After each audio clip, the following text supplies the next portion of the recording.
Welcome to Organic Conversations. Here we are live with my great best friend, Nico Tournant. He is, What's up, man, guys? he is the man. I've known him for probably about 4 years now. We connected over Larry June originally. Yes, Larry. Our ex-girlfriends were friends, and then we became buddies shortly after because we were going to a Larry June concert, which is That's right. so funny. Honestly, so funny. Both Nico and I, our favorite artist by far is Larry June, but we will not go see another rapper at a solo venue ever again, ever. We're pretty done with rap shows at the moment. Yeah, we've gotten burned so many times where the artist won't come out till 1 a.m. when it's advertised as 9 or 10 p.m. and they do 2 songs and leave. So we still love Larry June. He's my boy. I can't wait to hopefully podcast with him one day. Get him down to the San Diego crew because dude, he would love it here more than San Francisco because I lived in San Jose, so that wasn't near as cool as down here. Yeah. But enough of Larry June. My boy Nico right here. I'm so stoked. We've gone on many surfing trips together, and it just so happened one of these trips was pretty magical and started this epic journey of Nico's next venture. So, dude, tell us the story of that journey. That particular surf trip? El Salvador. Okay, yeah. So, and how big the waves were. This was 1 year ago, last June. We took a trip to El Salvador to explore a new part of the coastline. I had been eyeing it for a few years, at least 5 to 6 years by then. They call it the land of the rights because of the way it faces. There's a lot of right point breaks. And we specifically wanted to go try puro surf, which is right on a really cool wave called El Zonte. And it's like a luxury surf bungalow, which is really cool. Exactly. So it wasn't like we were going to El Salvador for the first time. We were kind of worried, was it going to be a little rough around the edges because we've been to other Central American countries. And we're like, you know what, let's just do a luxury experience and, see what happens. Exactly. So it was a safe play. Puro surf was amazing. It was everything it lived up to be. The waves that week were a little more than we bargained for. We got handed to us. Yeah, it was like 8 to 10 and then 10 to 12. Yeah. On the Surfline reading. Yeah, we got our probably bigger sets than that even. We the first day we're like, we're just not even gonna send it. Let's just kind of get over our jet lag, chill, do our thing. The second day we're like, okay, we rented these surfboards, we have to use them. Let's just at least try to go out a little bit and see, and let's just do this easier wave that we've heard of. We won't even blow up the spot and say it, but let's just say, needless to say, getting out there wasn't horrible. I think we made it out just fine, right? Mm-hmm.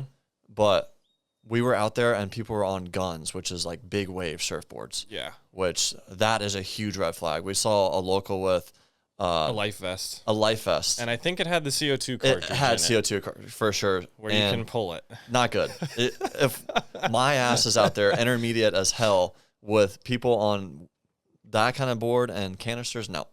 I shouldn't be out there. Yeah, that was a classic case of vacation syndrome where you're there, you spent money, you feel like you should go out. Yeah. And you force the condition. Oh, man. And that's definitely don't do that. Avoid that at all costs. So I was trying to catch these shoulders. It wasn't happening. And eventually, I don't even know how your experience was out there. I caught 3 out there that day, but I took just on the shoulders and it was massive walls and I was on a little fish and it felt like what I would imagine big wave surfing. It felt like baby big wave surfing. Wow. Just a mountain of water creeping behind you. Wow. And then you just kind of barely hanging on and holding a line. And hoping that bitch don't right on you. Yeah. Yeah. So for me, it was more risk. Yeah, more fear than anything. But speed it up a little bit. Getting back inside, pretty much trying to get out of the damn water was a shit show. It was, excuse my French, but it was insane. First there's cobblestones. So the landing is you're not landing on this nice sandy beach where you can kind of if you happen to make it the sand, you run up that thing and hope a big wave doesn't catch you. There's a ton of backwash that day. So you're just kind of waiting for maybe a 20, 30 second calmness, if you will, to paddle inside because there's kind of a little zone. Okay, I can either stay here, wait for a wave, and I can duck dive it and it's not going to clock me, or I'm going to risk it, push it, try to get onto the beach and get clobbered by a wave against the cobblestones. Rocks are going to hit you, like, not good. It took us like 15 to 20 minutes. Just to current, get back in. Yeah. A lot of side current. The current was pulling us to a huge rock. Yeah. That like in sketchy. the water. It was super sketch, but we made it out, and it was sketchy. Definitely the biggest moment I've had with surfing, to be like, thank you, God, I'm on land. We also got really lucky coming in because it could have been a big set as we were getting onto the cobblestones, which are not that nice. No. And then we could have had a huge set hit us. Luckily, it was a perfect in-between lull. Yeah. And we were able to just walk up. That was the thing. It would have probably wrecked our boards more than anything. It was sketch. Yeah, we could have broken like a foot or Toes, like an ankle, tibia. Yeah, it was crazy. So needless to say, all of that, we had this week-long trip planned out, and the waves were too big. Yeah, the waves were really sketchy. So we decided to switch it up a little bit. It was like a Tuesday afternoon, and we were like, okay, well, the waves are too big. What do? Let's go inland. Let's go find something else to do. Exactly. And we were kind of just looking up coffee farms just randomly. Like I said, it was like a Tuesday afternoon, like 4 p.m. And we found a coffee farm, and we're like, you know what? They're not going to be open, but let's just go. Like, let's just see what we find. Just kind of search the area out and whatever. Just go on a little adventure with no expectations. Yeah. So, and it was up a sick mountain, so we super figured that sick would be mountain. Cool regardless. And so we get there to the property. Crazy mountain road, by the way. We finally get there to the property, and like, I'm driving, Nico's in the passenger seat, and Nico and I call, international travelers, we call ourselves Lewis and Clark, because I'm the Marine, the navigator, the protector, if you will, the defender, and protector, I love it. And Nico as the comms, he's translating with the local folk. He knows Spanish. He's intel. He's gathering and collecting the intel that's needed for the mission. I'm routing our mission. I'm communicating with the forces on the ground. Yep. So it's all making needed. Sure we're heading in the right direction. We're a well-rounded force. So that's it. Intel, ground forces. I got us there safely, and like, we pull up this long driveway, and we look up. Mind you, there's like a huge hill to our right that goes up like directly 30 feet. So it's really hard to look up. And I look up and I see two people like leaning over the edge. I'm like, oh, this kind of doesn't look good.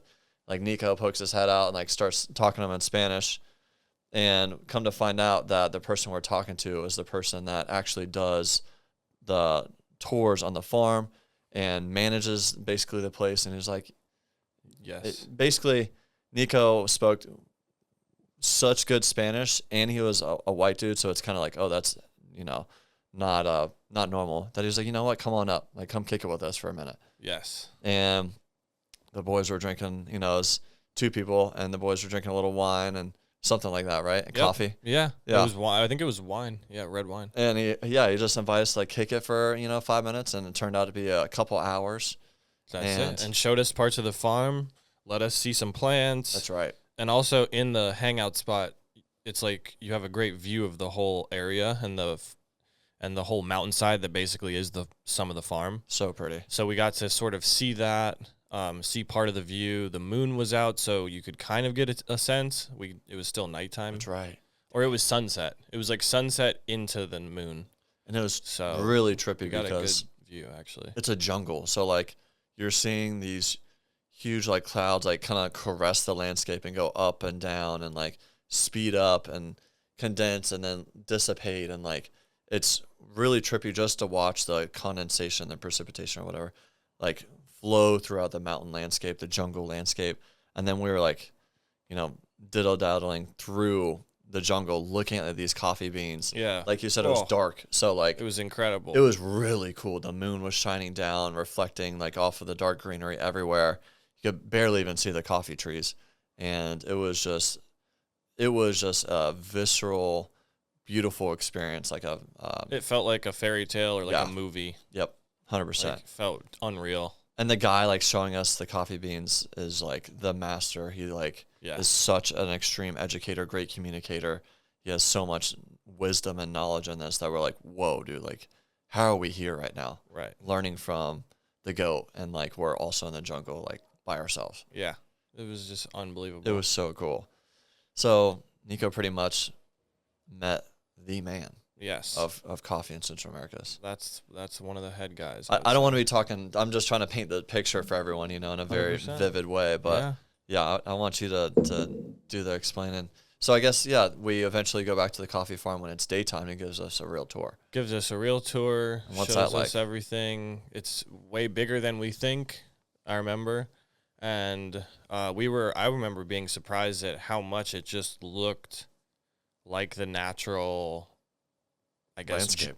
Natural jungle, natural landscape. Like blended right in. And then once you had the eye for what the coffee plants look like, then you start to see them places, but it's nicely just planted throughout the forest. But if you're like 30 feet away, you can't even see them. Yeah, if you didn't know like what the coffee plant looked like, you wouldn't even really see a big difference At all. than a standard piece of jungle. Yeah. Which is crazy.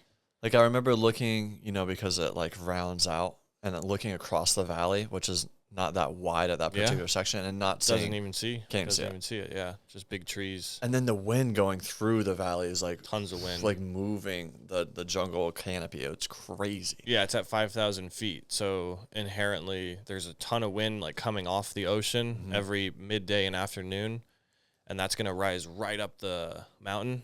And literally, it's just like perfect environment for the coffee plants. Dude, it's crazy to think about because I'm thinking, I had a lot of experience in the cannabis industry, growing and all that. And OGK, ocean grown Kush, like OGK, the original Kush, like the ocean grown Kush. The reason why most of America's cannabis comes from this tri-county area in California is because this ocean wind comes like with extremely, let's just say, nutrient dense air. Yes. Where the stomas of the plants, the little like lungs of the plants, are able to collect this and to grow way bigger, way quicker than anywhere else.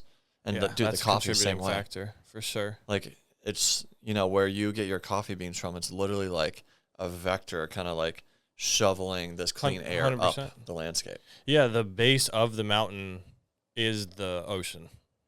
It goes straight down into the ocean. So cool. Basically, all the air coming up is clean, fresh, straight from the ocean. And yeah, that's another really cool factor. Yeah.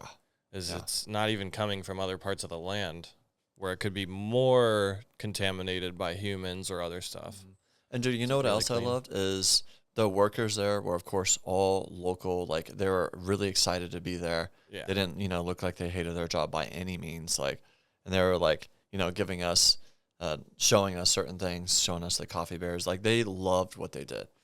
Yes. Which that's really cool. Yeah, it's a different style farm for sure. Yeah. And like, talking to the plug, let's just say, we need to make up a name for him. Talking to our coffee connection. Yeah. Like he was just like, dude, these families like love what they do. They get paid more than anyone else in the area. And like, that's real fair trade. For sure. Without a stamp, like that's it's real better fair than, trade. ideally, we can offer better than fair trade by doing that. Why is that? Is because we can basically, instead of buying through a commodity exchange and going through an importer and then an exporter and then an importer, that drives the price way up because you're paying 2 extra people, and then also those guys are undercutting the farmers as much as possible. So we don't have an undercut mindset, and we're taking those 2 guys out of the equation. Wow. So basically, it's allowing us to then give the farmers more per pound, ideally more than even fair trade. Yeah. So that's the goal. Yeah, for sure. I mean, they are more than fair trade. Yeah. Which is so cool. Yeah, it's just another way of why, you're... And it supports them, better farming practices, and actually, really nice quality specialty coffee, not just pumping out mid to low grade, bad quality, trying to sell it as nice stuff. Like they really take their time with it. So there's, Yes. a category of coffee workers called pickers. Yes. And, when the coffee is grown, it has to be picked in this very tight window for ripeness and maturity and just pure taste. And same with any plant, really. Like there's a small window in which like you want to pick it. So you have these pickers go around during certain seasons, and like we were talking with them, and dude, they love what they do. They're really good at it. Yeah. And they're literally going through every single coffee plant in that jungle and like hand selecting it. Hand picking, and then also leaving the ones that aren't quite mature enough to ripen. And then they'll do another pass in like, I think they said like 2 weeks or something. Yeah. So cool. So yeah, they're really solid and they have a real good technique. Yeah. And yeah, it's literally every coffee cherry hand picked. It's not done with some machine which is, dude, 95% of coffee is done with a machine. Yeah. Not a real human being picking off the coffee bean. Like that's not the way it's meant to be. Because you're getting unripened coffee beans, you're getting over-ripened. Yes. You're not allowing the tree to produce like, itself in stages. Exactly. Yeah, dude. So, bro, most mass-produced coffee, unfortunately, is not like, I don't want to say like real coffee, but it is damn near not peak. It's definitely, it's very far from peak, and it's very far from optimal. Yeah, they don't like every step of the way, they're under-optimizing or leaving stuff on the table where that could be way better. Yeah. Starting from the picking, and then the processing, and then the roasting, so let's go and into then the storage, and let's talk about every part. So, like, let's just talk about where it all starts, which I think is the genetics. Right. What the genetics of the strain. What you're going to put in the soil as a coffee farmer is either going to be something that's, fast growing, high yield, but not a lot of flavor, or you're going to pick the OG way, the organic way, and get really quality strains that are going to grow a little bit slower, produce a way better coffee bean. And there's strains that have natural resistance to molds and funguses, where now you don't need to put as much pesticides, or you don't need any, and that's the goal, right? Mm-hmm. So that's what keeps it able to be very organic. If you grow some really high-quality strains and they're quite resistant to funguses, now you don't need any synthetics, no pesticides. And you want to that's the goal as well. Yeah, and you want to get like the strain hunters, which he's been doing for generations, which is just finding the ones that work best with that environment. Yeah. And that, jungle pretty much, and the biodiversity in the soil and them. Yeah, so it's really cool. It starts with the plant, with the strain. Because Starbucks and Dunkin', they're using the strain that grows quick. They can chop it quick, redo. Just sad. But, I mean, hey, there's a market for it, so whatever.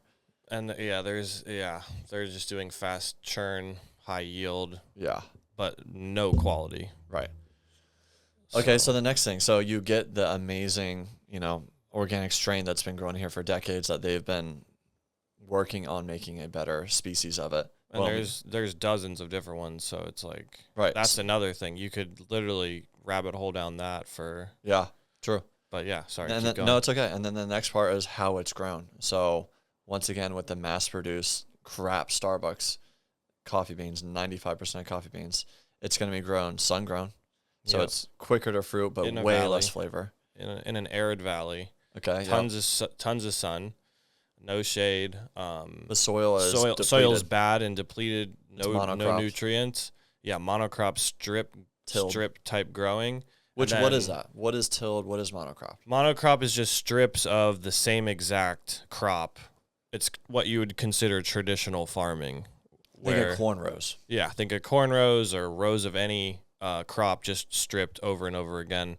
And basically that isn't good for the soil. That's not how these plants grow in nature. Nope. They grow within a biodiverse forest.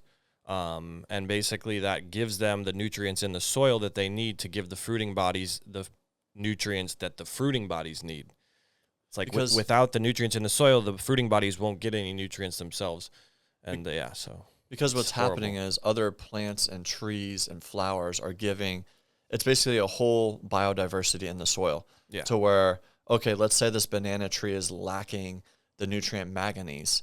Well, this coffee plant or, this big tree literally in the soil can communicate and give that plant more of that nutrient. Yes. So they're working off each other. They're working together. Yes. If people have ever heard of the mycelium network, the biggest organism in the world, which is a mushroom. It's a mushroom network. They're communicating and they're giving nutrients to each other. It's mind-blowing. It's fascinating, to be honest. It's super pretty cool. It's really cool.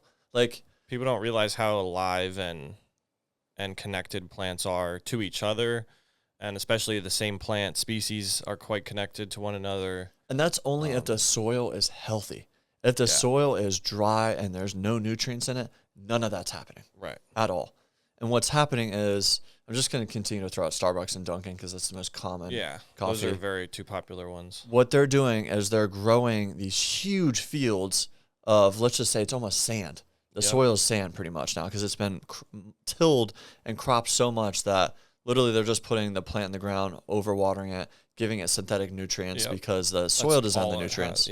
And I know this also from cannabis farming because you have a quality cannabis, you have mass-produced cannabis. They're kind of hand in hand with the same as coffee. So it's like you have the soil that is not even soil anymore. It's freaking dirt and sand. And you're just giving it synthetic versions of these nutrients to the plant. It's not growing as big. It's just not the way nature intended. It's like a science experiment at that point. And it's crap quality. It's crap quality at the end. It's on a respirator. It's a plant on a respirator. Yeah. Like what's that like blood transfusion that humans do if they like need like blood 24/7? Yeah. It's a respirator. You know what I'm talking about. Yeah, I know exactly what I'm talking about. It's a UV. Because if you were to stop dousing it with the synthetics and watering it, it would be gone. If you left the coffee plants from this farm in El Salvador, they would continue growing for probably like decades or centuries or whatever. Decades. And grow and spread. Yeah. Because they have everything they need already. Even a lot of the watering is, they only add water if there's periods of drought. Most of the time, they don't even really need to add that much water either, just because of how the humidity is. And every morning, there's a lot of that nice dewy condensation that the plants love, and they eat that up. So it's pretty crazy to think about that humans try to force growth in a spot where it's uninhabitable, really, for the plants. I mean, bro, I'm just thinking of it like cows. You know, it's crazy. In America, most cows are grain fed. They fatten them up really quick. They get just a species of cow that they can get fat quick and kill. Terrible. Or you have these beautiful regenerative grass-fed species that are meant to mow the land down and take a while to get hefty, and they still don't get as hefty. But it's way better quality, way more micronutrients, way better taste. It's a little bit leaner. Yeah, man. There's always a good way to do things, and there's always a quick and fast and shit way to do things. Exactly. Same with coffee. That's the main difference. Yeah.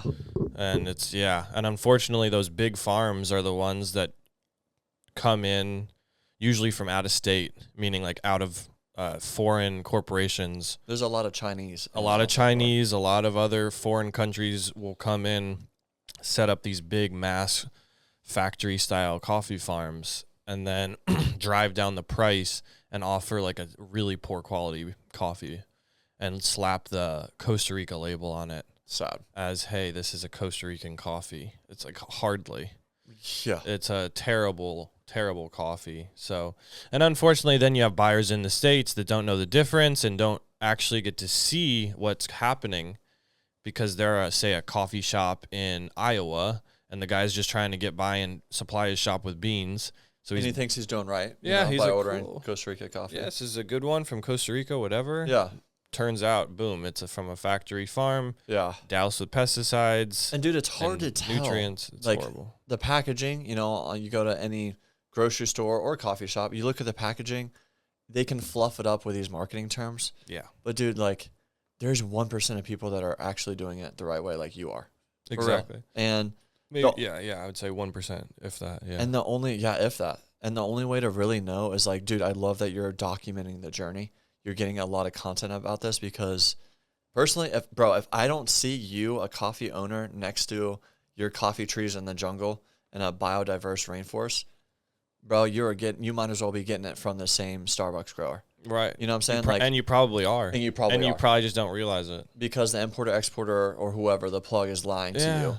And they want to make the most spread. Yeah. Think about it. If the guy in the big corporate farm can give you a low pound, and then you sell it to the guy in Iowa at the coffee shop, right? You can make a huge spread. And just like any dealer, they're going to hype it up and say it's the best when they have no idea. Right. Bro, we've been there. So it starts with human greed, really. And unfortunately, we're trying. So this is like a project to reverse that.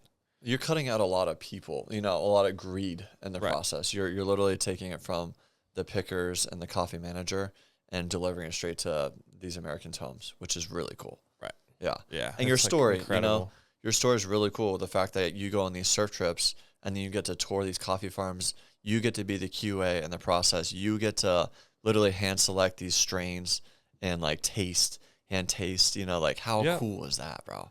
Hand select and then taste the different strains, look at the farm, make sure they're doing the right processes, and get to know the people and connect at a personal level. I think that matters a lot. And it also, I think that's what, like, especially if you can, I think that's like what the coffee culture is all about. And it's a shame to see, big corporate farms come and ruin some of that spirit. Yeah. Because it's such a great drink. It's such a cool thing to share with friends, family, sit down, take a minute out of your day and just like kind of like have a chat over a coffee. I think like it's nice. And every culture in the world does it. Like literally it's one of the few beverages consumed in every country on earth. So I think we should try to like preserve that culture as much as possible. And also if we're going to be consuming it a lot, let's get the best stuff. 100%. Least toxic, super healthy, and support the people that actually are fired up about it and do it well. Yes. And don't want to make not trying to squeeze $1 million out of it. They're just trying to have a good life around it and support their families, you know? And so that's kind of what we want to support. Yeah. Bring it back. You're doing it the right way, bro. Exactly. And like, here's the thing also is you're very connected with the growers, with the pickers, with the people, because a lot of people don't even visit the farm. 1, 2, don't even talk to them, because guess what? You can speak really good Spanish. That's true. A lot of these other people that maybe visit the farm are not talking with a lot of the and a lot of the farmers don't know that good of English. So that's the other part, is it's going to be a lot harder if you can't talk to them. You're breaking like walls, you know. Totally. You're doing. It's just really cool to see, because dude, I feel like white people especially will get a bad rap because maybe you're trying to sell another country's thing. Like, no, you're actually making these people's lives better. Yes. You're paying them better. You're getting to show the rest of the world what the highest quality looks like. Yeah. Which is what their culture can showcase and what it is showcasing. Yeah. It's just like, this is the most authentic version of it. It's not being like greenwashed or yeah. Okay, so it's awesome. So let's go back to the methods at which pretty much all your processes are the best. So we've already talked about strains. Yes. We've already talked about growing, how it's growing, you know, biodiverse, and agroforestry. So tell me a little bit more about that, and let's go into the next thing, which is drying. So that we just touched on, having the coffee growing in an actively biodiverse forest. That process is called agroforestry, and that's the style of farming that we are working with and trying to source from different regions around the world. First, it's going to be El Salvador and Costa Rica. Then we're going to try to find some in Hawaii, Fiji. I want to find some in Fiji as well. So, but the goal with agroforestry is planting coffee plants in an already biodiverse forest with soil that's teeming with life and nutrients, and basically having the farming done the right way, how nature would intend it to be. Checks and balances. You don't need pesticides because there's other plants and animals in there to take away the certain bugs that are going to eat the coffee plants. And this is how it should be. So this is the process that's producing the highest quality coffee, the most healthy, least toxic coffee. And for the earth, too. Better tasting, really good for the earth. Yep. And man, really good for the community as well. The locals that live up on the mountain and that live at the base of the mountain. It's preserving their homes, their environment, and it's not chopping it down. Yeah. It's like making a manifestation of an already beautiful cloud forest, you know? True. So that's really cool. You're also not taking away from the local community in the sense that he's still delivering to these local coffee shops and these people that drink a lot of beans. You're just getting the surplus. So it's like they're still being served, which is awesome, you know? Yeah, first things first is it's the community, and then after that, this is the first time he's selling outside of the community. So it's also really special. That's really cool. Other than buying coffee through me, you'd have to go to this region to get the coffee. And we can't blow out the spot, so good luck. We're not gonna blow out the spot today. No. But okay, so it's awesome. Heck yeah. So we have the strains, we have how it's grown, and a jungle biodiverse. Agroforest is really the term. And then next, Beautiful. is not drying, it's processing. Processing, yep. So there's 3 main ways of processing. So you pick the coffee bean off the tree. Yes. Super beautiful. It's vibrant red. It is. It depends on the strain. Oh, okay. That one was a red bourbon Arabica, so it was vibrant red. But there's even like I was told by the farmer that we were talking to that day, there's pink, yellow, all sorts of different varieties of that strain, and then the Pacamata strain as well. Wow. There's different colorations that offer different flavor profiles. Damn. And yeah, so it's really cool. That's really freaking cool. So that's why, the first one will be the red bourbon Arabica, but then after that we'll have some other even more kind of cool, rare, super niche strains to try. Yeah. Okay, that's really cool. Okay, so there's, you get it picked. They're in these huge containers. Yes. And now pretty much you, as the farmer or quality assurance, you're going to select one of these 3 methods. Yes. What is the main one that freaking Starbucks and every other, they do natural? They're more into a natural because it's going to be less work. Yeah, it's going to be less work. You're not having to dehusk the coffee shell, so you don't have to do anything other than pick it, put it down on the ground or on a tray, and let it bake in the sun. What are they doing?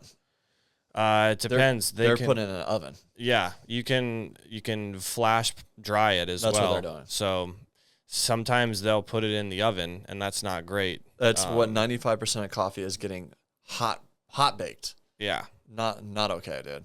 It's meant to slowly dry out in the sun, getting rotated by these farmers, but 95% of coffee is getting literally fried. Yeah. Literally baked. Not good. The oils, the natural oils that are preserving that beautiful taste, the pureness, the caffeine, gone. Just so they can get it to your door quicker. It saves that extra week or two, which for them is just more money, you know? So once again, they're leaving a lot on the table by doing that and under optimizing. Yeah, big time. Not good. Yeah. So you have natural, which is funny because it's not natural necessarily. Like you would think like, oh, natural process, that sounds like the most like easy organic. No. And but they love it because then they can put that on the labeling and say it's a natural processing. Better.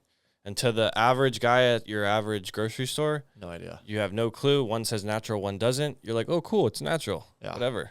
Yeah. It sounds good. Yeah. But it's actually the easiest form of processing because you don't have to dehusk anything. And then if you want to take that added flash step, you can and just speed up the process. And then basically it's going to be closer to able to be roasted. So that's natural. Honey is, go ahead. I also want to put an asterisk because there can be good coffee that is done natural way. Yeah. But what really messes it up is on the backside where they flash dry it. Yep. Yeah. Because there are certain strains that are better done natural. Completely. And if you do it really well naturally, because naturally, just for the people out there that don't know, it's where you just take the coffee cherry off and let it dry. You're not dehusking it. You're not doing anything. And basically that's allowing those flavor profiles to kind of infuse right into the bean, which is nice. Mm-hmm. So if you do it natural right, it actually can taste really good. Right. So yeah, I should have asterisked that earlier. But it's pretty much the bad side is where the drying happens. Mm-hmm. Okay, so natural, you have natural, beautiful. And then next we have miel, aka honey. We have honey processing. Mm-hmm. Yes. And so that is where they run water through. That's where they dehusk the outer shell. So it's basically taking the skin off of the coffee cherry, but you're leaving the sticky part, which is the inside, which is technically the fruiting body or the mucilage is what they call it. Interesting. Okay. You're removing the skin, but leaving the mucilage or the little fruiting body around the coffee bean, aka the seed. The coffee bean is just the coffee seed. Okay, so what I'm thinking of in my head is like, let's just take an egg, like a chicken egg. And, when it comes out of the chicken, it has a film on it naturally. Yep. Is that pretty much taking off that film? Is that how I can compare it? It's a good, In a way. or let's just say maybe a lemon or an orange. Is that like taking off the skin? Yeah, that's more what it is. Okay. Is it's more taking off the skin, but leaving The the flesh. juice, the actual part you'd eat. Okay. You know? So you're leaving And that's done by basically taking all those beautiful coffee cherries and running it through a machine that's forcing water around it, correct? I believe so. Okay. Yes. Okay.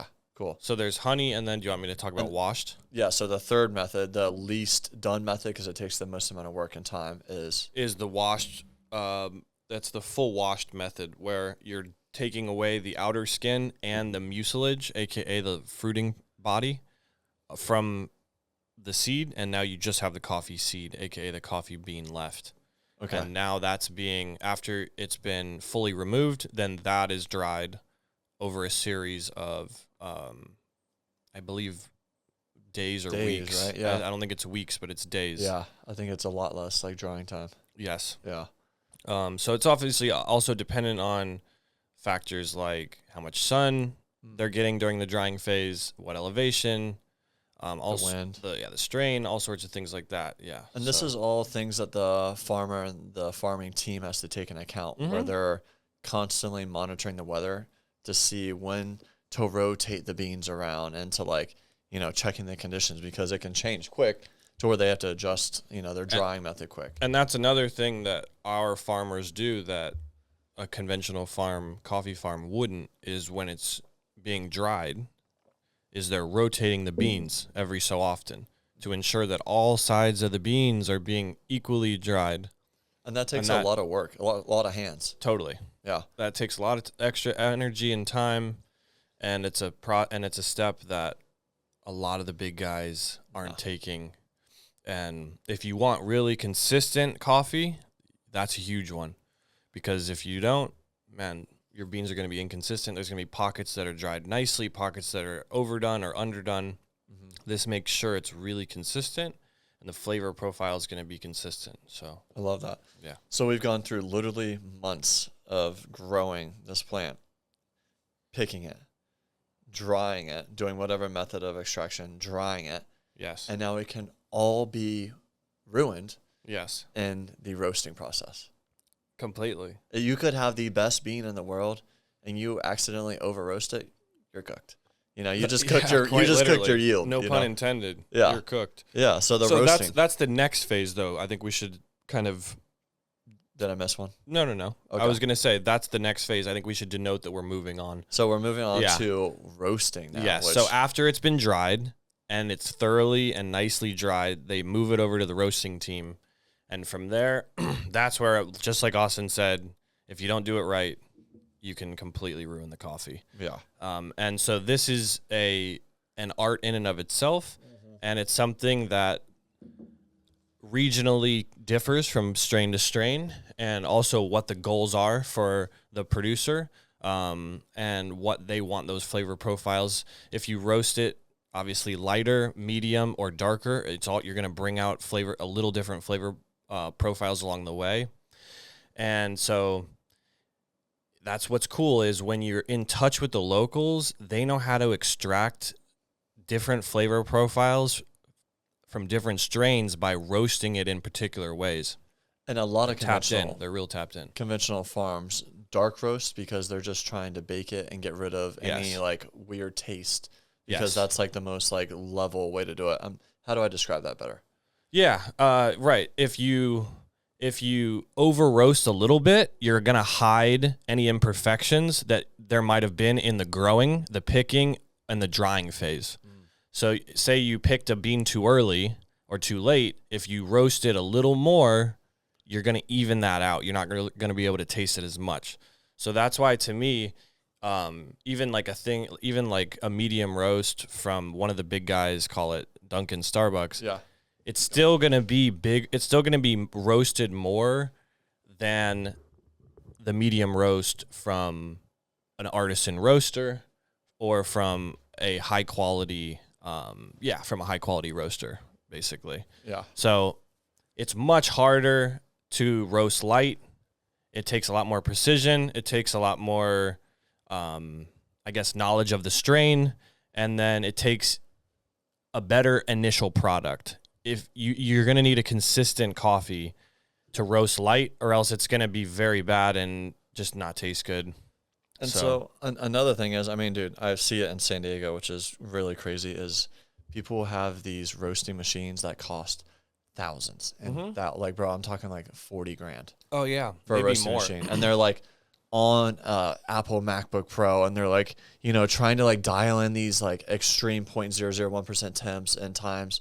And bro, the real OGs, the real people back in the country that have been doing this for centuries without insane tech, bro, have it so much more, let's just say, dialed in than these people with $40,000 roasters. Right. It's kind of funny. They have 10 gauges, and they're like looking almost through a microscope. Right.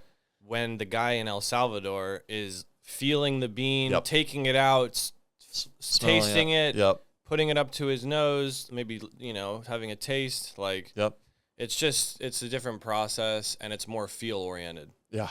Instead of looking at all these gauges and instruments, they're just looking at the coffee, smelling it, and after you dial that process in so many times, it's a feeling and an art more than anything else. Isn't that crazy, dude? Yeah. So, dude, the connection, man, the connection is everything with whatever you're doing. You know, that true human connection always reigns premium. Man, and the flavor is incredible. It's insane. It's so cool. It's also done with the fire. Yes. Correct? It's fire versus like an oven. Yes. Yeah, it's done using fire rather than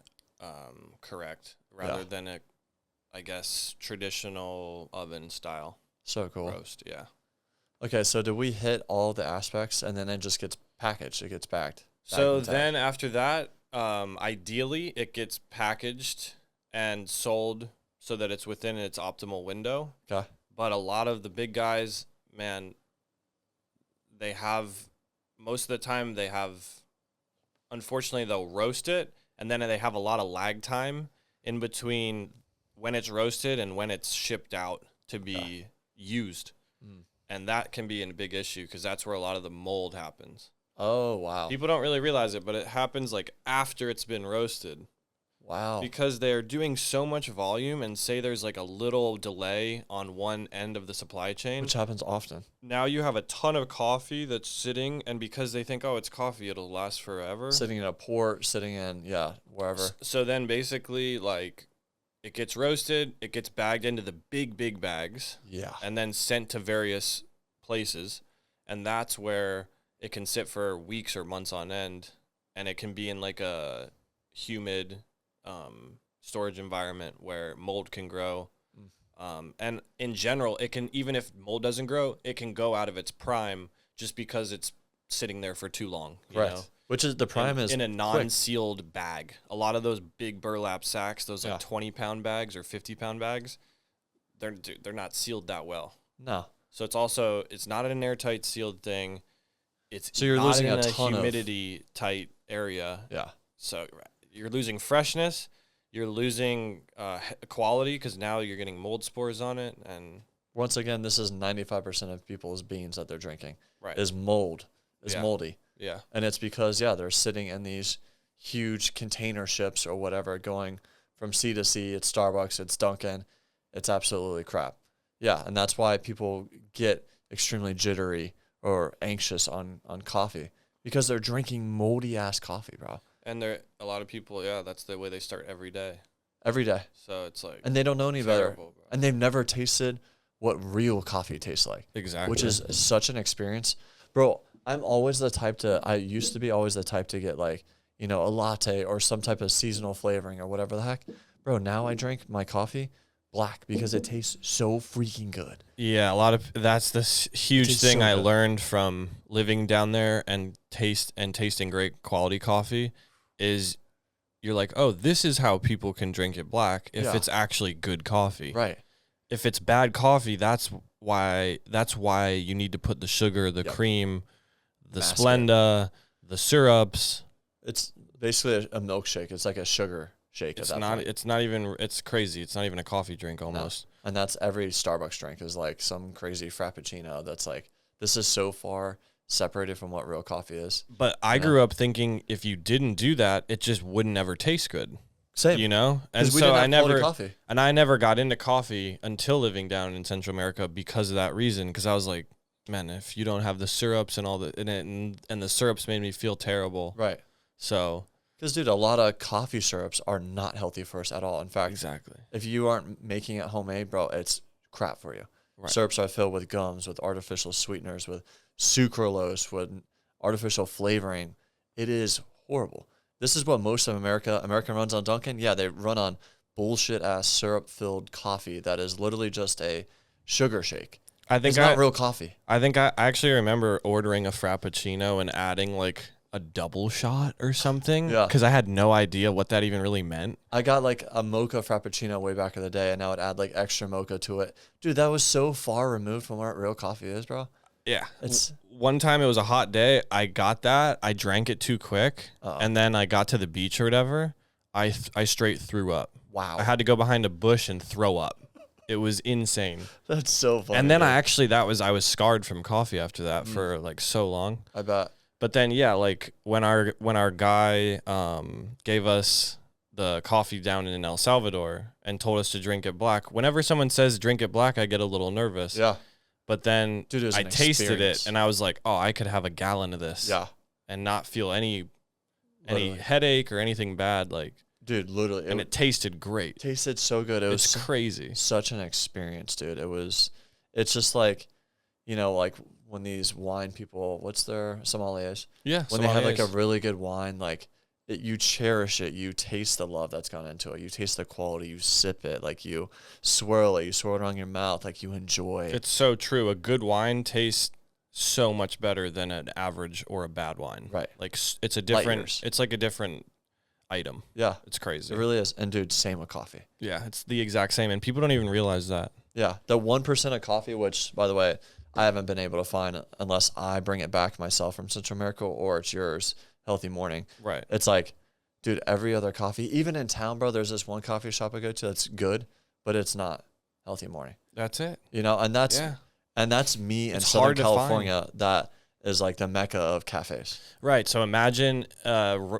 rural town in Idaho or Tennessee or Alabama where all they got is a Waffle House. Even a rural town in California. Yeah. If you go 45 minutes or an hour outside of LA or San Diego and try to get a coffee, good luck. Yeah.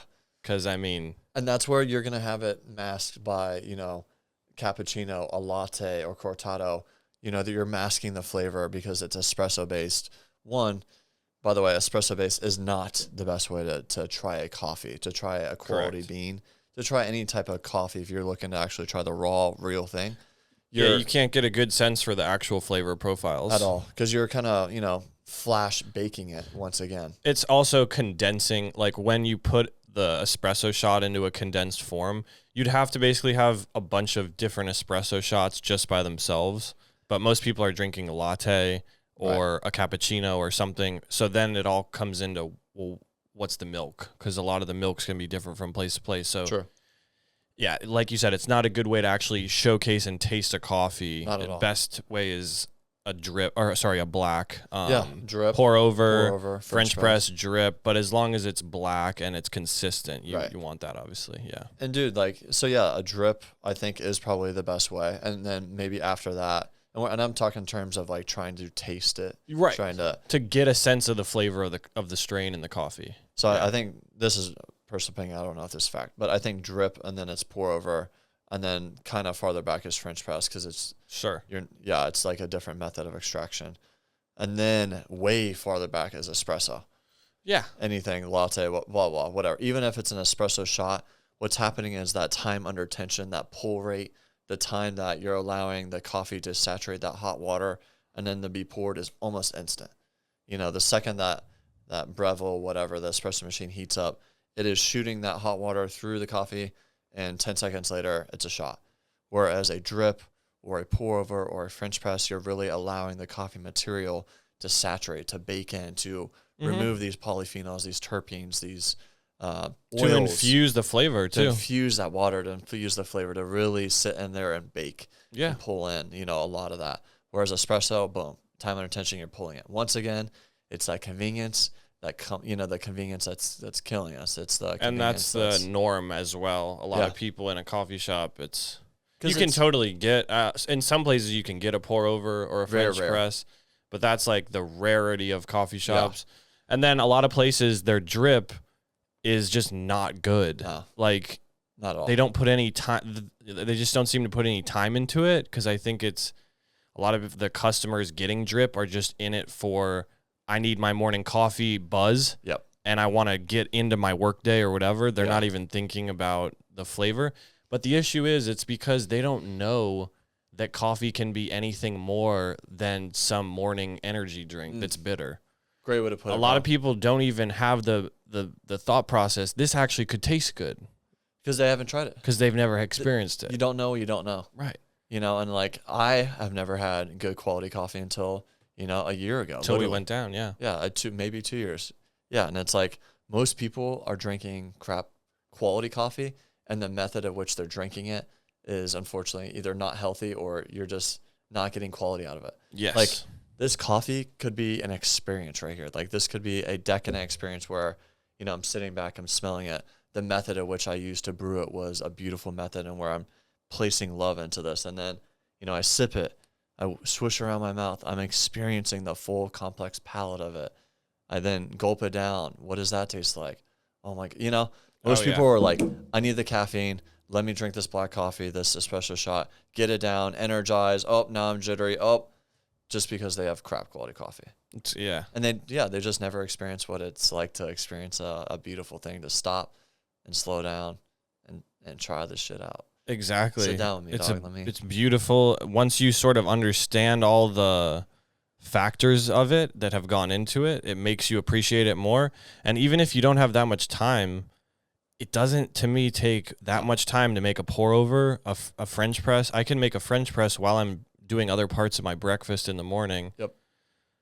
It doesn't take any more time than an espresso would. It's actually maybe less time, less cleanup.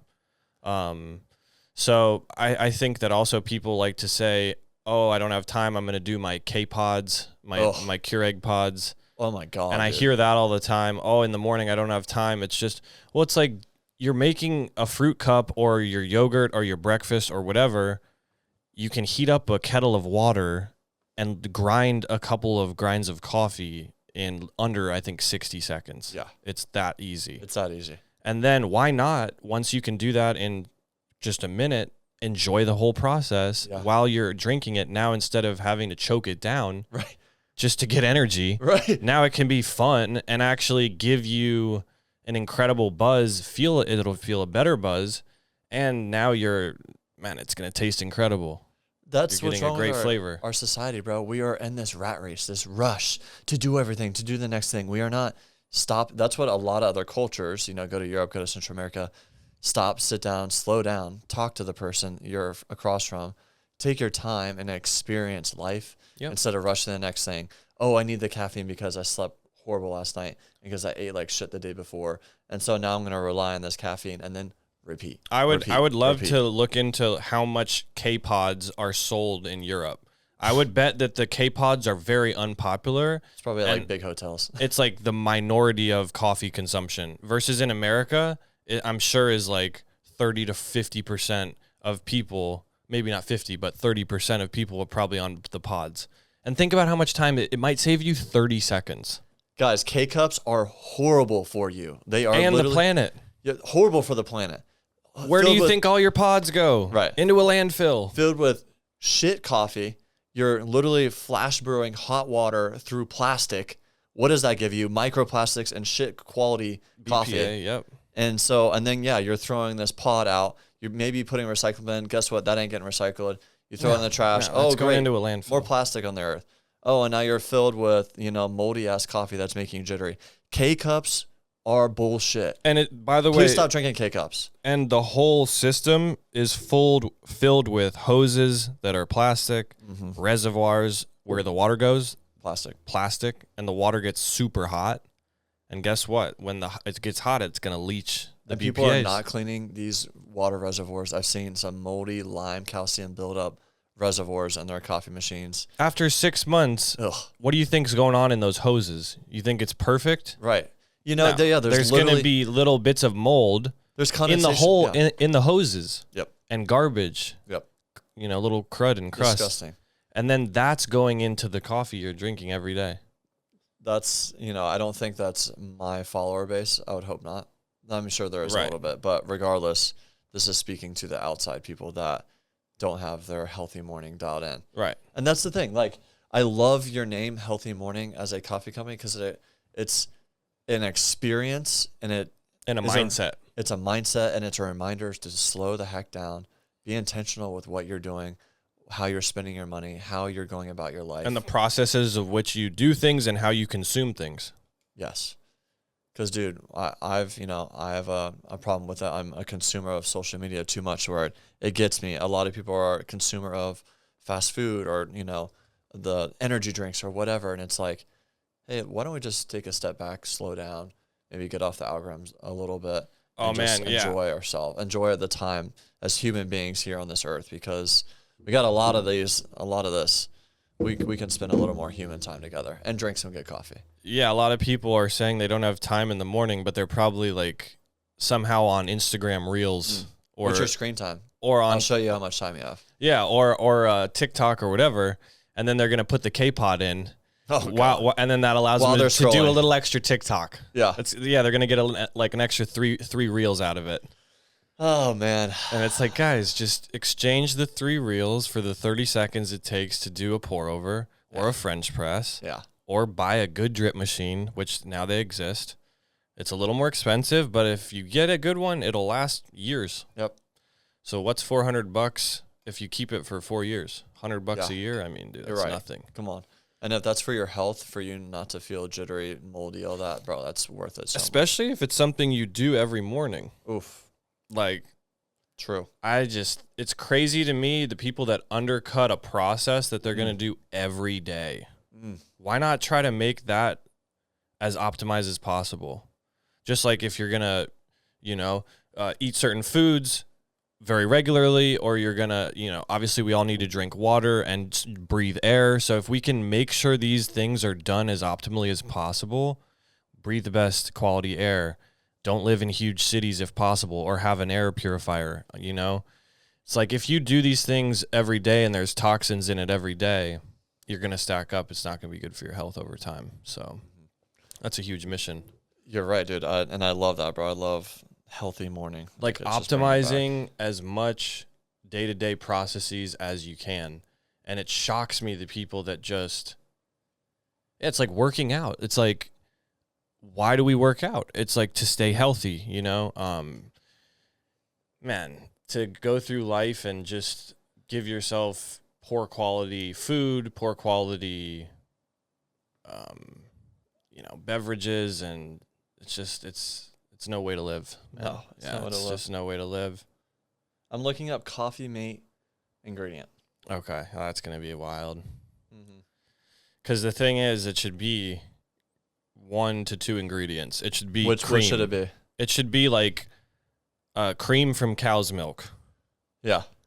And then if you can't do dairy, do like milk or 3 Little Birds or 3 Little Trees, which is just filtered water and oats, salt. Yeah. That's it. Which, if you do oat milk and almond milk right, it's super healthy. Yeah. Don't get the one with guar gum. Which, by the way, or xanthan gum. Don't do it. It's horrible. Plant-based milks suck unless it's those 2 brands. Yeah. Literally. Or you make it yourself. A lot of plant-based milks are literally filled with gums, with sweeteners, with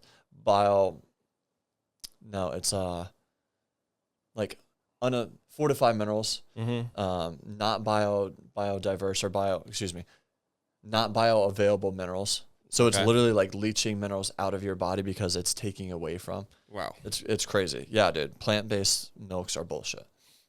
Like 100%. But they're just trying to say, because it's like tough to have a product like that have good shelf life.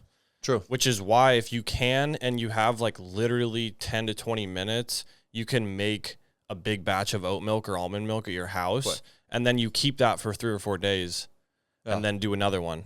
True. And if you meal prep, you can do it on that day.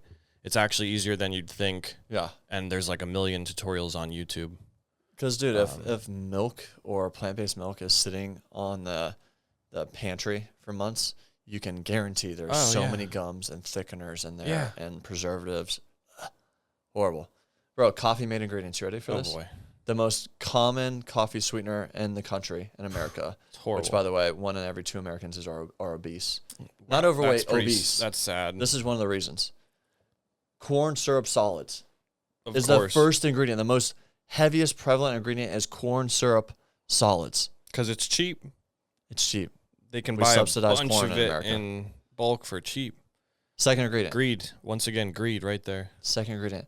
Hydrogenated, so the worst kind, of vegetable oil. Oh, great. Hydrogenated vegetable oil. That's the second ingredient, bro. Terrible. Insane, You don't even want the best vegetable oil. Palm kernel oil or soybean oil. Not good. Dipotassium phosphate, a preservative. Okay. Not good. Less than 2% sodium caseinate. It's a milk derivative, not even real milk. Let's just throw a little It's like milk powder. Correct. Exactly. Incredible. Yeah. Sodium aluminum silicate.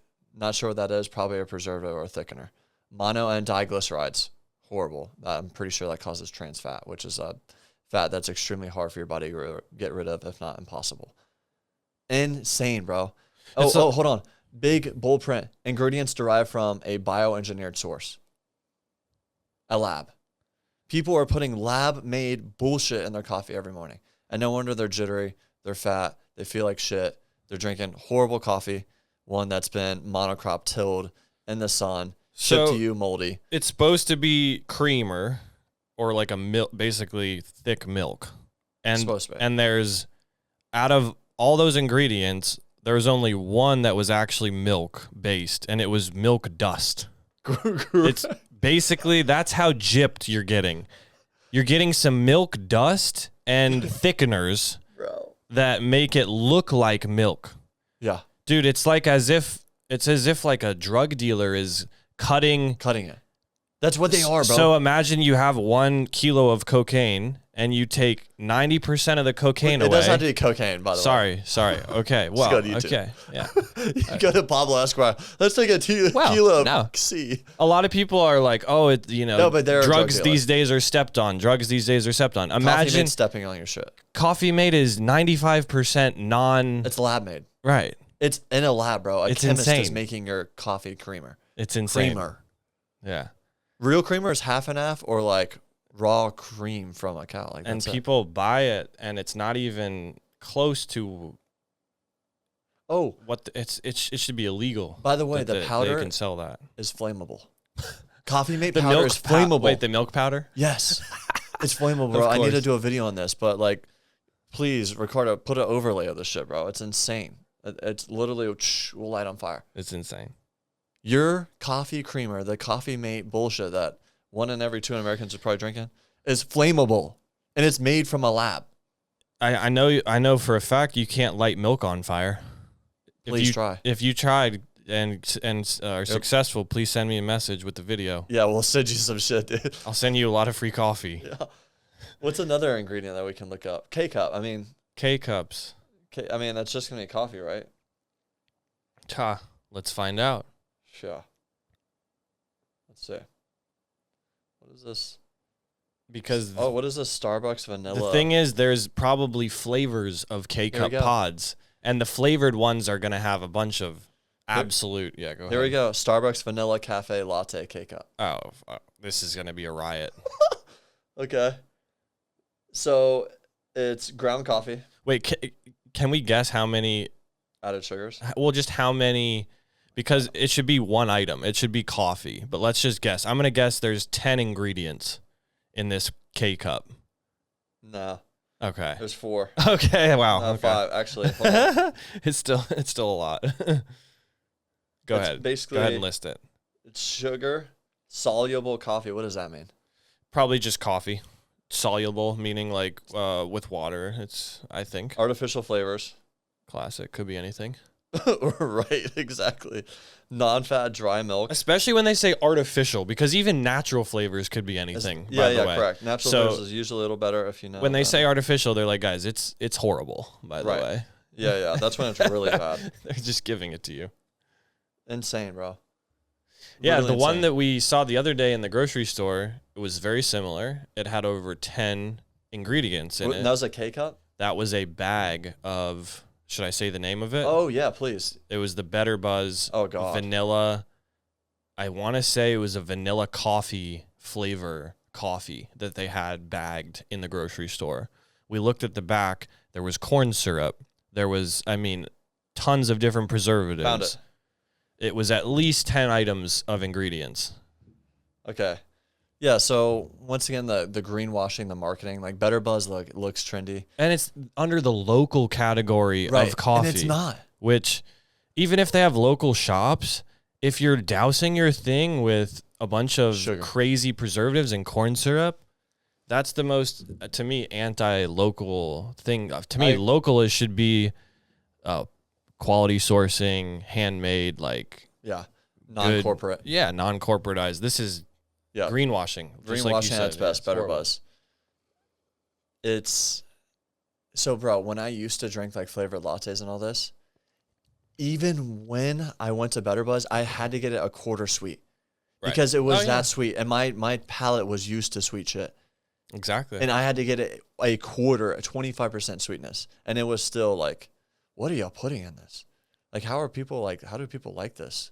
This is not coffee. That's how they get people addicted. Correct. Because sugar is addicting. You put a person under an MRI eating sugar, it looks like cocaine in the brain. Exactly. The same pathways, the same blood flow. And by the way, that's how you can get away with serving your clientele really poor quality coffee. Sugar. It doesn't have to taste good. If you are addicted to the sugar and love the sugar, you'll come back for more. Yep.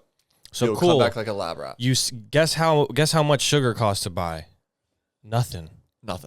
So you now you can get away with saving tons and buying a bad quality coffee. You douse it with sugar. Nobody's going to tell the difference, and they'll come back anyway, and you end up making more money as a coffee shop owner. Yeah. That's what a lot of people don't realize. Which I get it. Everyone's trying to make their ends meet, but it's unfortunate because people are willing to pay $1 or $2 more for quality if they one are educated about it and two have access to it. Yep. It's just that unfortunately, but people don't know better. Those coffee shops are far and few between. Correct. Most people are trying to literally get away with serving as bad of a quality coffee as possible to make the spread. Correct. And then douse it with a syrup at the end to hide how bad it is. American capitalism. Horrible. Capitalism can be good. Don't get me wrong. It's like Organic Jaguar. We make the best products. It can be good, but a lot of people are on the race to the bottom. Yeah. Margins. Let's create things cheaper. Let's do things at a bigger scale so we can tend to more people, have more margins. Their number one goal is money, and they're so far. If that's your number one goal, your business is set up for failure because over time you're gonna drift away from the quality vector. Oh, for sure, completely. And our Organic Jaguar and Healthy Mornings is quality. That's it. Our number one goal is quality, and we know we're gonna make money along the way. But what it is we don't care if we take a pay cut. We don't care if we get less money along the way. Correct. We want to actually give people a good quality option, and we want to be able to sleep at night knowing we're helping people. Yes. And it feels actually really good to me to help people. It feels so good, bro. Instead of, I bet some of these corporate leaders, like, dude, the CEO and owner of Coca-Cola can't be sleeping that good at night. Right. Knowing he's contributing he's a big reason why obesity, half of Americans are not just fat, obese. Yeah. Like you said, 1 in 2. A lot of the world. Yeah. It's sad, bro. And so it's pretty sad to see. And I feel like we're coming out of a greed era. Like I think 80s, 90s, early thousands, big corporations got real greedy and profitized and just put money forward thinking first. And now our generation is tipping that scale back to, well, if we just have that first, and if that's people are slowing the down. number one goal, then everything else, our health, our quality of life is going to take a big hit. Yeah. Because if there's poisons and glyphosate in the parks and your kids are getting hit with it and it's in your food and you're getting cancer at 55, how cool is it to be rich if you have 55 cancer and your son is autistic because of glyphosate? Preach. So it's like now we're tipping back to, hold on, let's make a little less money. Let's do it right. Let's take more time, do a good process. and look back at how people have done it for hundreds of years. And that was incredible back then. And let's do it how they did it and get it back to the roots, you know? Correct.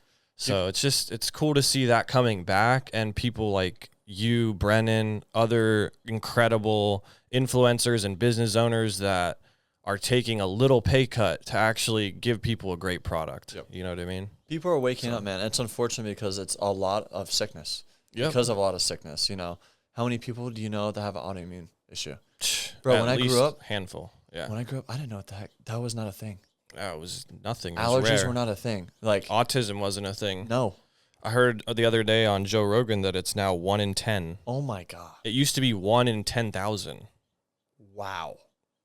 Bro, think of all the forever chemicals, all the things they're spraying in the air. Vaccines, too. Vaccines the kids are getting absolutely smashed with vaccines from 0 to 6 months old. I think it's like 30 or 40 vaccines you're supposed to get now. Yeah. When you and I were growing up from 0 to 6 months old, I think we got 1 or 2 or 3. Bro, I know. Whatever the little ones were that we got. But for me, dude, my kids are either going to be almost fully unvaxxed or like very, very essential. You just should get the ones that you need and leave the other ones on the sidelines. Insane. And, dude, that's another thing. You know, like a lot of the Americans just give it to the Western medical system, big pharma, be like, here, like, I don't know what to do, or like, I'm not educated, or I'm scared, because I've heard a lot of like moms, especially, who go to the hospital, and dude, they'll shame you for like not getting vaccines and stuff. Right. Like literally shame you. How fucked up is that, bro? And they call you woo-woo, and they call you like uneducated. You're going to die. They literally like scare mothers. Or like, oh, like move to whatever, China, like Eastern medicine. Yeah. And they think you're crazy. Bro, it's so fucked up, dude. Our systems in America are so bad, bro. And you're just like, no, I don't want my kid to have an unneeded vaccine that's going to spike their immune system to fight it when it doesn't need to fight it. No. Why stress your immune system for nothing? Right. Just in case. It's so crazy, bro. It's like, the polio vaccine and stuff, they're still giving kids the polio vaccine. Like, that disease has been gone forever. And guess what? It's the companies making the polio vaccine. Of course, man, they're going to want to keep it running. Yeah. You know? They got thousands of people to pay. Oh, guys, watch out. Watch out for polio. Yeah. You know? Right. Here's your vaccines. The same people fear-mongering are the same people producing the medicine. Yeah, unfortunately, there's a lot of people profiting off of things like vaccines and giving even painkillers out to, we saw the whole Oxycontin scandal. In Florida. So that, it's like... Bro, it's crazy, man. You have doctors, you have the medical system, you have people profiting off of diagnosing these drugs and getting people on a really bad path. And dude, I think it's really not healthy. I think a lot of doctors want to do well. Mm-hmm. They're not educated in that because Big Pharma owns the schools, the education. 2, that's their toolbox, is what Big Pharma offers them. They're not allowed to do any functional med testing. They're not allowed to do saliva, hair, stool testing. All they have is the blood. Like a lot of them are trying their best, and they've been taught that this is the way. Correct. That these 40 vaccines are the way. Right. And this is actually going to help. And because if you are exposed to it, well, now you're going to live, blah, blah, blah, blah. Right. And so, but they're not thinking about, okay, well, what if they're not exposed to any of these things? And then their immune system is a piece of trash afterwards. And now anything they're exposed to, they're cooked. Or the insurance or the hospital itself is pressuring them to be like, you need to get these patients this vaccine. Like, you can't like allow them to walk out the door without it. Right. Whatever, whether it's a medication, a vaccine, whatever. Practice, it's insane. I want to bring it back to coffee because that was a great rant about the American systems. Also why, I'm a little out there with this, but it's okay. Like, I want to most likely raise my family and my kids outside of the country. And maybe, still in a country like Hawaii or El Salvador is obviously not in the country. But right. Yeah. Somewhere where you can have more control, because a lot of the school systems these days, unless you do private schools, they're forcing vaccines on you. Right. That's what my little stepbro and his friends are going through is if you don't get this vaccines, you can't be part of the 8th grade or whatever, Insane, dude. So, it's tough, man. And if you don't, and guess what? It takes a lot of money to go to private school. Yes. If you're in any big city, any solid metropolitan area, and you want to put your son or daughter in private school, it's going to be at least $5,000 up usually, and more like 10 to 15 at a lot of the good ones, maybe 20. It's a lot of money, dude. And a lot of people are barely making ends meet, so it's tough. So, yeah, it's crazy. Okay, I want to bring it back to this. Go ahead. This is the Better Buzz vanilla. Oh, yeah. This is the vanilla buzz. So you would think, I guess maybe like the coffee beans, they have a little vanilla hint. No. Yeah, or I would think they're going to sprinkle like some, vanilla extract. Yeah. That's like pretty good. It's fine for you. I would think, they'll take some coffee beans like marinated and infuse vanilla extract somehow into it. So this is what they did. You ready? This is what they did. First ingredient, sugar. To get you to love it. Second ingredient, hydrogenated coconut oil. Okay. So coconut oil, it's hydrogenated, so it basically cuts out all the benefits of coconut oil. Third ingredient, corn syrup. Nice. Got to add that in there. Perfect. Fourth ingredient, sodium caseinate, a milk derivative. Dipotassium phosphate, I believe another preservative. More sugar. Okay, perfect. Mono and diglycerides. Sodium silicoaluminate, same ingredients that are in Coffee Mate. Sodium sterololactylate, I don't know what that is. It's got to be another preservative. Soy lecithin, lecithin's okay, but soy is not that good. You can derive it from like sunflower lecithin. Artificial colors. Perfect. How are you coloring a coffee bean? And by the way, why do you need to have something colored some type of way? Because who cares? The color has to be pretty bad. If it's not visually appealing to the customer, But do they make it look white because it's vanilla? Yeah, I don't know. Like, who cares if it looks white? So after artificial flavoring, after artificial colors, it's artificial flavoring. Oh, great. Oh my God, it looks like so dark. It looks like soapy. It's like super shiny, but like nasty. Ew. There's a film of garbage around it. I'm not even done yet. Non-fat dry milk, soybean oil. Oh, God. Silica. What is that? What is silica? Is it just like... I don't know what silica is. Artificial flavors and salt. What? Dude, that is the Better Buzz vanilla coffee beans. How ass is that? And the thing is, a lot of people, I bet, are buying that thinking... That's going to be good. Because Better Buzz makes it, it must be okay. Right. They trust. They have trust in the greenwash company. Especially, oh man, the demographic from our parents. It's like you could call them blind faith. Correct. They don't know any better. They look, oh cool, it's got vanilla in it in the cart. Yeah. Coffee Mate. Oh, it's fine. That's what my grandpa's been drinking for years. It's insane. Yeah. Not my grandpa. No, yeah, like my grandpa too, bro. Yeah. It's Coffee Mate. It's not good. Right. Did we hit everything? Do you want to like go over like what is your core values with Healthy Morning? The pillars. Yeah. So we touched on some of the pillars, but let me run it through actually. I would love to hear at Healthy Morning, what is your core pillars? Yes. So pillar number 1 is agroforestry farming. So making sure that from the first step, it's being grown in the absolute best way, because without that, anything else is futile. It doesn't matter how good you do at the other stages. If the farming isn't there, it's not going to be good. So that for us is huge. We only work with farms that are doing agroforestry or have regenerated land to the point where it's in a place where the soil is now teeming with nutrients, and then the coffee plants are going to be really high quality. Okay. So that's our number 1. Love that, dude. Number 2 is we are offering better than fair trade pricing, supporting locals at the source. So this is something that even if you buy coffee that's fair trade, a lot of the time we're going to be able to give them a better pricing because we're skipping 2 or 3 different individuals along the supply chain, and we're buying it directly from the farmers and roasters. So basically we're able to offer them a better than fair trade price.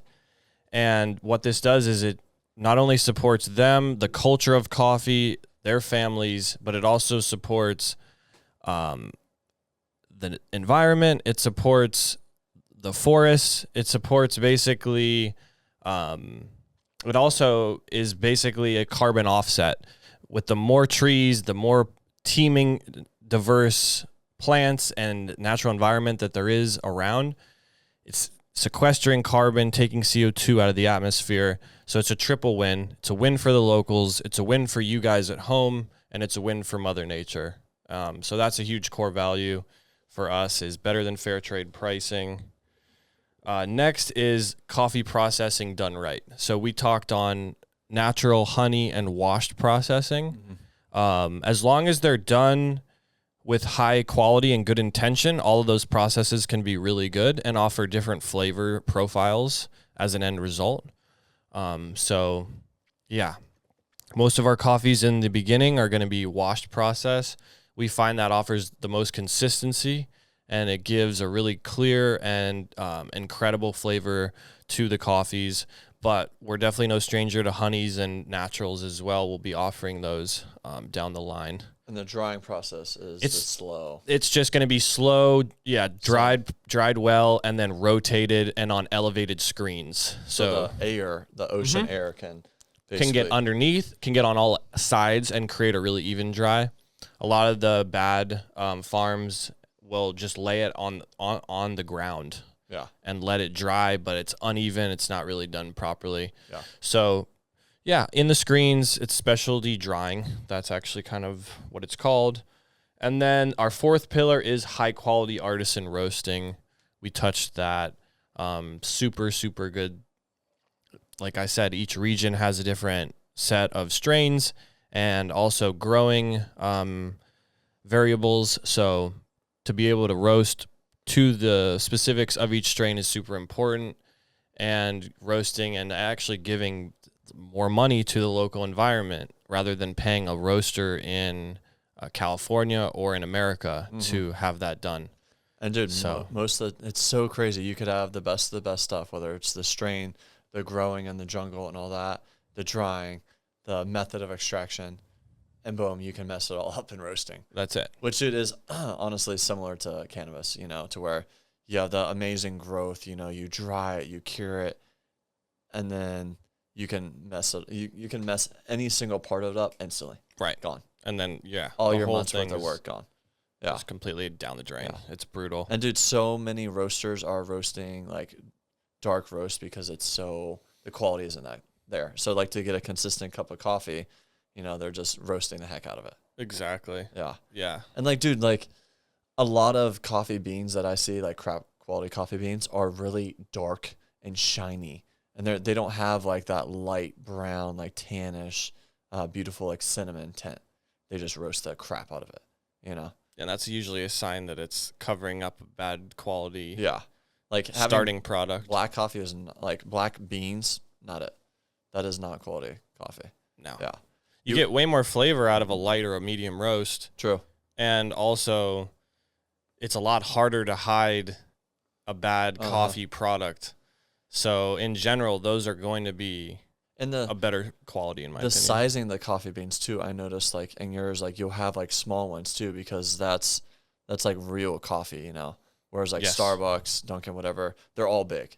They're all, like, same size. They go through, like, these, like, sifting machines, That's the thing. And because it doesn't look pretty, even though that's real. When it's sprayed with pesticides and when it's sprayed with synthetics, you're pumping out these almost clone-like looking beans where they look great, but it's only because they're in this crazy environment where there's no natural predators, there's not even anything bumping into the plants, and they're GMO'd to the point where they're supposed to look great. But there's way less nutrient values and way less flavor values. So, which is funny because you take a look at, let's just say, like any fruit or vegetable or whatnot in other countries, they're smaller usually. Yes. But you look at American ones that have been pumped with synthetic nutrients to get that bad boy plumped up and to cut it early.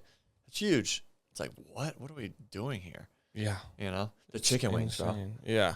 Remember the chicken wings? You go wings? to a different country, the chicken wings are like small. Yeah. What we say small, it's just normal. Yeah. The ones we have are pumped. Full of hormones.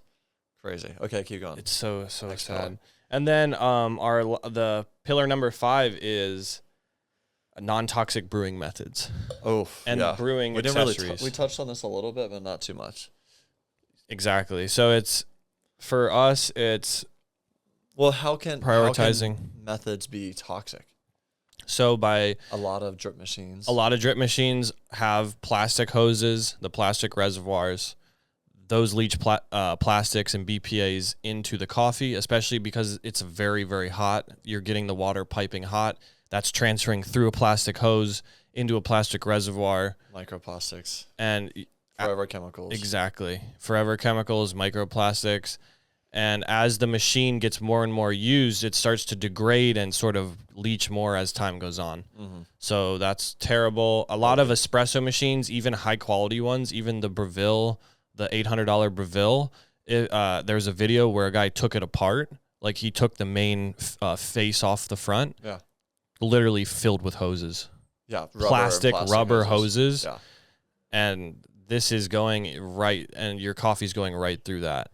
You also can't really clean them that well. True. So it makes it, after 6 to 9 months, now it's questionable the quality of the hoses even. Which is why I personally like the pour over or the French press. That's the two most ideal. Most ideal, for the me. Cheapest to get all the equipment for. And I just say the equipment, like for me, it's literally this borosilicate, this pour over, and then I put paper coffee filters in here. Yes. And like that's all you need. Hot water and a quality coffee bean. That's it. A non-bleached filter, and you're off to the races. Yeah. Or a French press. Or a French press that's glass or stainless steel. Yep. That has little to zero plastic parts, especially no plastic parts. That would touch the heat. Yeah. You know? And then the kettle as well, like what you're heating the water up in. So for the pour over and the French press, you need to use a kettle to heat the water. So get one that has no plastic, get one that's either glass or stainless steel. Yep. And ideally you have a cool one that has a temperature gauge. Mm-hmm.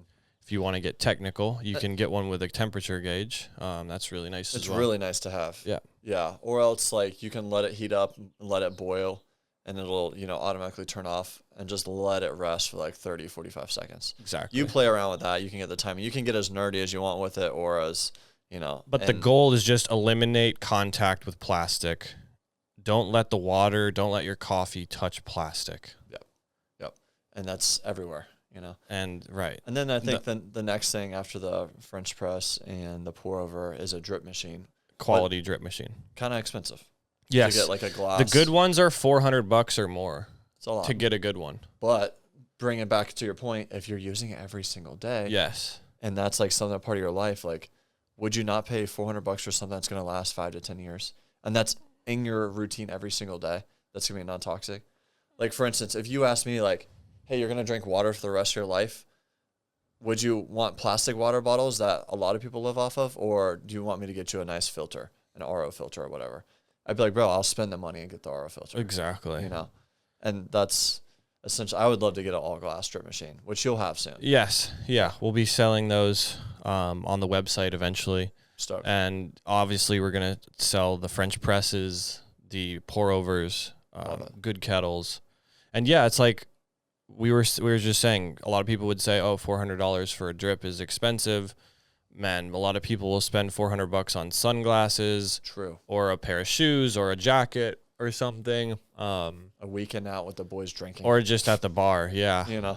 So especially one like that will last a while, at least a couple of years. Yeah. So buy it's once, cry easily worth the money. Yeah. And anything that we do once, we should optimize. Anything that we do every single day, we should optimize. Yep. So smart, man. I love that mentality, that mindset. Exactly. Yeah, good. Yeah, try to just every step of the way, and then also what you're putting. A lot of the coffee shops, when you're getting your espresso, you're getting it in like a paper cup. Your latte in a paper cup. Ooh. That's not good because there's a film in the inside. So Yeah, I'll touch on that. Yeah, go ahead. You can talk about it. Most people that go to a coffee shop are getting this paper cup, which they think is healthy. Right. Unfortunately, that paper cup, 100% of the time, is lined with microplastics. It's lined with this little film because guess what? If you had just a paper cup, you put a paper cup in water, it's going to get soggy really within quick. like a minute. Think of a paper straw. The thing gets really soggy within, 30 minutes or less or whatever. It's the same thing with a paper cup and a coffee cup. They have to have that liner or else that thing will fall over in your car, So what I do is when I go to coffee shops, I'll bring a stainless steel little container or big one and have them fill it up. They're always like stoked. And actually most coffee shops now give you a discount because they don't have to use their own material. Yep. And they're also trying to promote, you bringing sustainability and sustainability for the earth. So yeah, we've been, lied to thinking that not lied to, but greenwashed thinking that paper cups are okay, which in reality are microplastic heaven. That's another thing that people can clean up in their process that people do wrong on the daily. Is they're drinking out of a bad paper cup. Mm-hmm. And I even know some people that will do that like to take it to go instead of having a little Yeti or a nice stainless steel one. Which I'm sure you'll get eventually. Yes. So we're going to have cups for home, cups for to go, all made of really nice quality stainless steel, and the ones for home, ceramic. Yeah. And ideally, I'm trying to get those made by local artists here in SoCal. That'd be super cool. So, yeah, selling something that's a one of one. Wow. Each cup, it would be a one of one. That's really cool. So, yeah, you're getting a special item.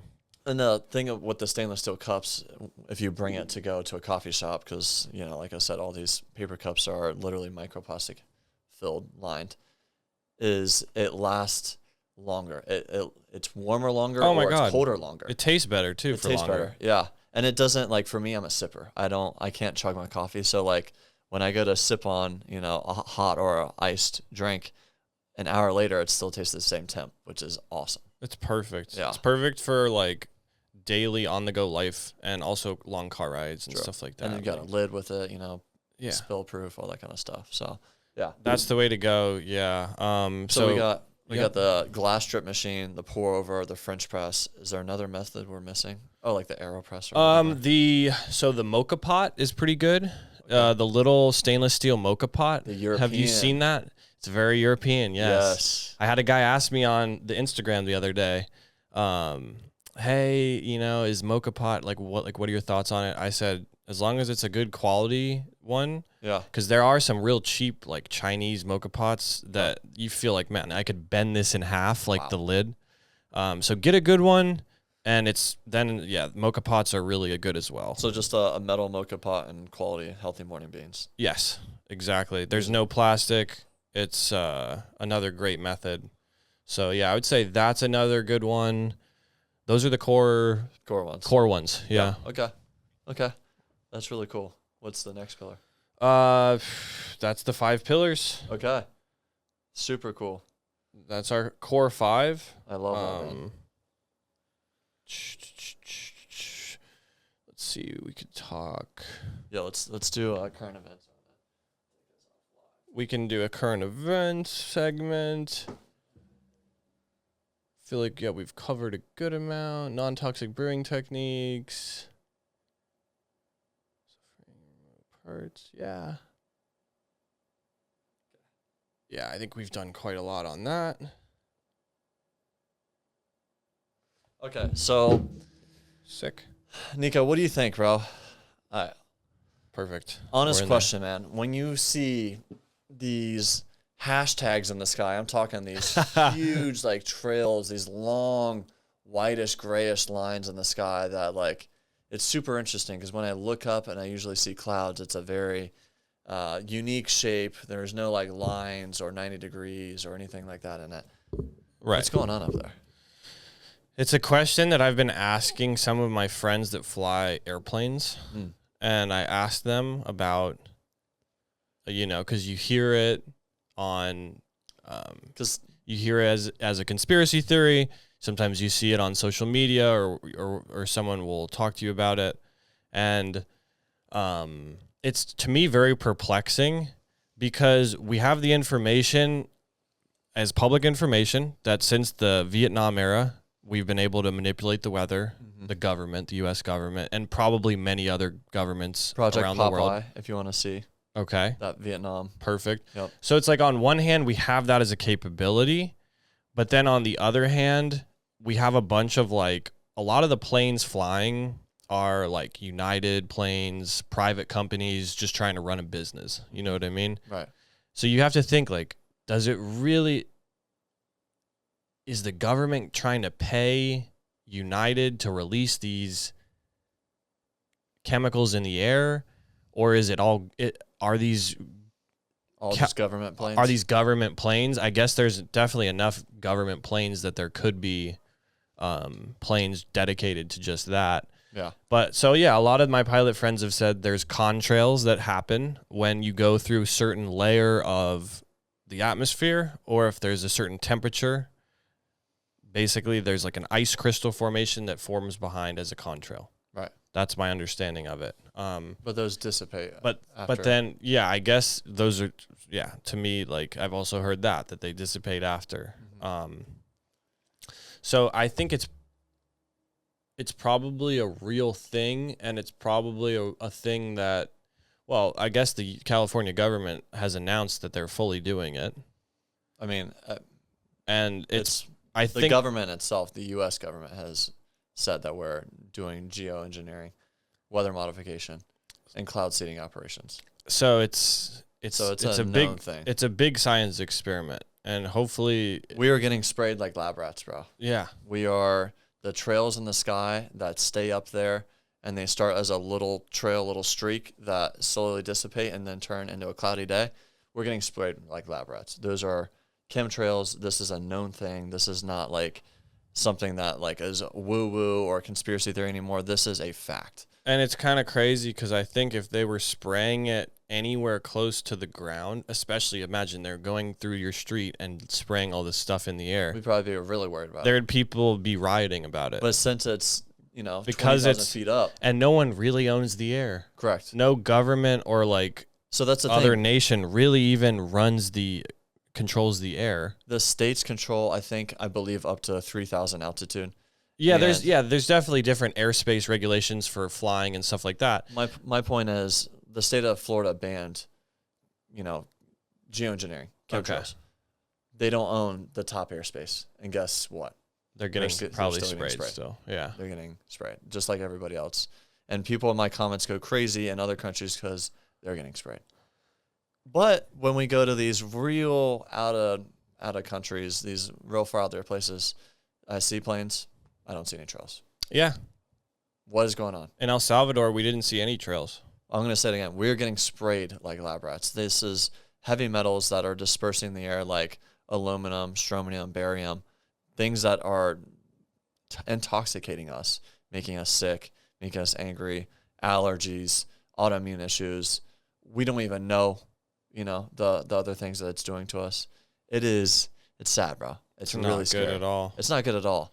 One of the reasons why I sauna often, to detox that shit out. Why should I be living in a place where I have to detoxify because I live in this environment? That is mind-blowing to me. That is sad, bro. I think it's a shame that they just started doing it without any like consent from the nation. I mean, they do it all the time, like without consent.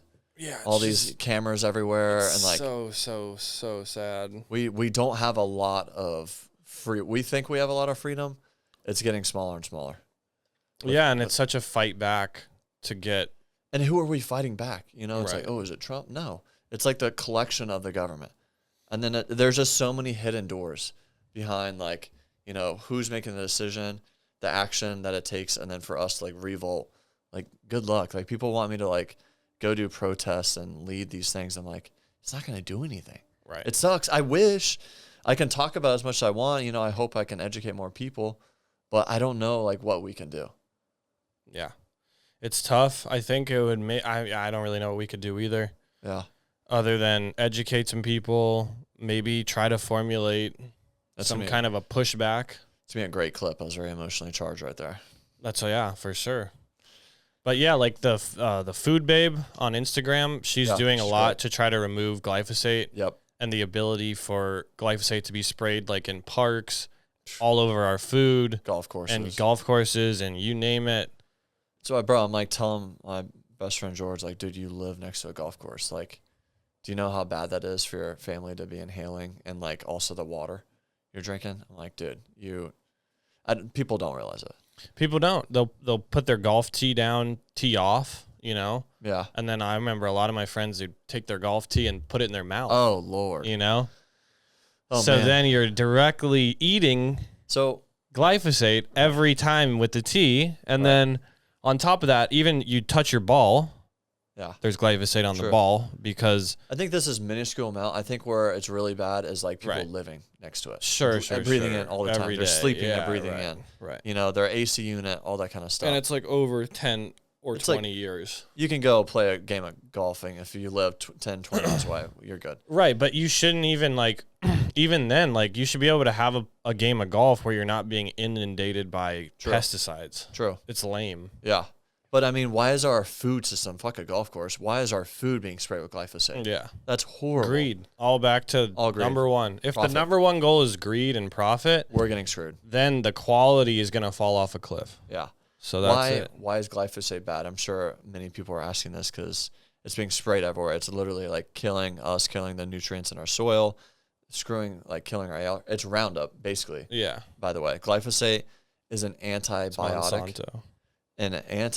So biotic means life, anti-life. It's anti-life. It's killing the organisms in the soil. It gets in our gut and it kills our gut microbiome.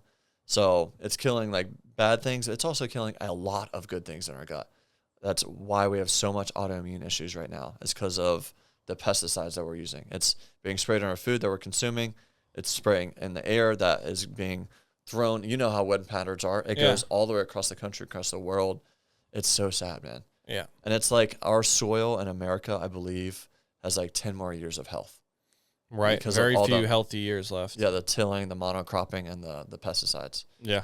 And, oh, man, it's so scary, bro. Yeah, we have to switch the farming practices, and we have to switch the pesticide usage. By the way, a video that went viral for me recently. It's getting to be almost 2 hours of podcasting. My brain's kind of going slower. It's not as he's fried, guys. No, not at all. He's good. He's good. So, dude, I'm gonna get a little more coffee. Keep going. Recently, Maha, our boy, why am I totally forgetting his name? Make America Healthy Again. Oh, Brendan? No. Oh, RFK. RFK. Wow. Yeah. RFK Jr. basically approved the use of glyphosate again. I don't know why he did that. Yeah, why did he do that? So this is why. So it was the pressure of Trump, and it's because of our wartime readiness. Wartime readiness? Wartime readiness. So if we were to go to war right now and we did not spray glyphosate on our crops, then we wouldn't. Let's just say we cut out all glyphosate tomorrow. They think in their minds that we wouldn't have enough food. We wouldn't have enough food. And our farmers wouldn't have enough time to switch to a regenerative practice, which is slightly true. It would take a little bit longer, but we could figure it out. We have the means, the resource to figure it out. It would take a little bit of a transition, but it's easier for them, one, to spray it, forget about it, leave it for the next term, the next person in office. Two, they're granting Monsanto, Bayer, the company Bayer, legal freedom that they can't link anybody anymore to their cancer findings of people being near these farms or whatnot, linking it to Bayer for them to get sued. Because, by the way, pretty sure they've been sued for $13 billion. I bet. Billion.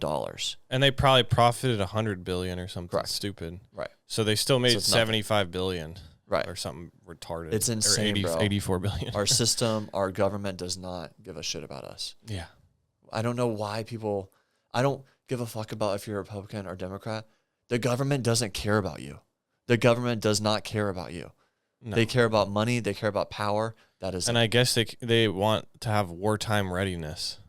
Well, of course, right. Because that equals money. Right. And that's me being a Marine saying this, that like, I thought I was serving my country. I was serving a system.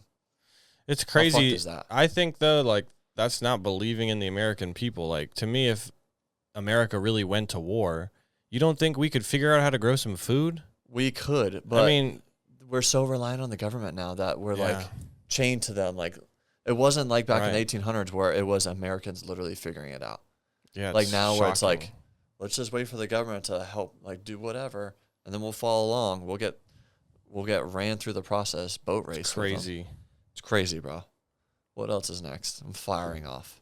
I think Chemtrails, Billy glyphosate. Gates. I have Bill Gates.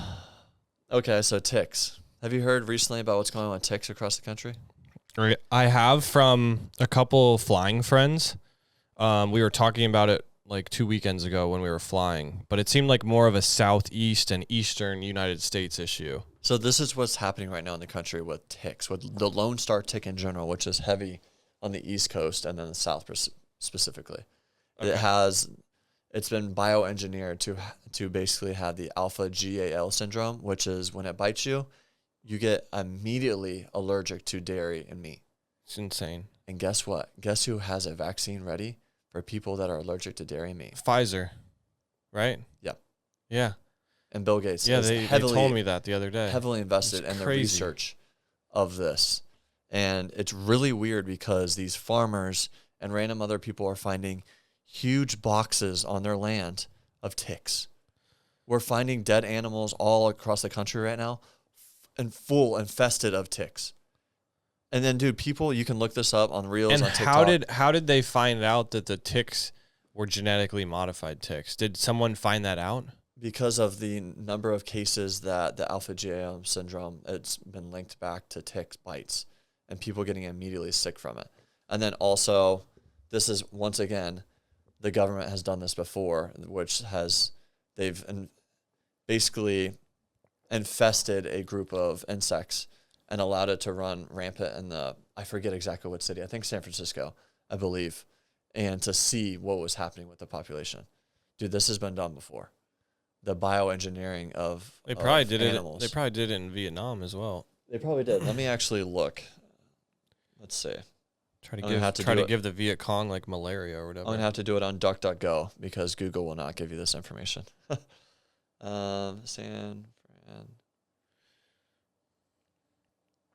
San Francisco. I think I heard something about mosquitoes. There was like genetically modified mosquitoes It or might have been that. something It might have been that, bro. in the United States as well. And I mean, they were supposedly are able to grow like pigs now in labs. So Wow. I guess to do a mosquito, it would be easy, huh? Yeah. Exactly. It blows Yeah. my mind. But if they can do a pig, I guess, dude, a tick or a mosquito is like light work. Right. So crazy, bro. Okay, yeah. So that's crazy. Protect yourselves, wear long pants, do tick checks. And Yeah, so people are finding a lot of just ticks all over them, don't, like way more than usual. yeah, maybe like don't go into thick brush right now. Yeah. As like sad as that is to say for advice, because it's so good to just be able to go hiking and like not have to worry. There is So you kind of have to worry. There is certain essential oils you can wear that will fend off ticks. I believe it's tea tree and eucalyptus, but Do some AI searches on that, guys. yeah, because you can like go out into your property. You just have to have some natural preventatives on you, which you need to have now, unfortunately. Crazy. So annoying. So crazy. sad. Next one is hantavirus. Oh, the next COVID. Did I say that?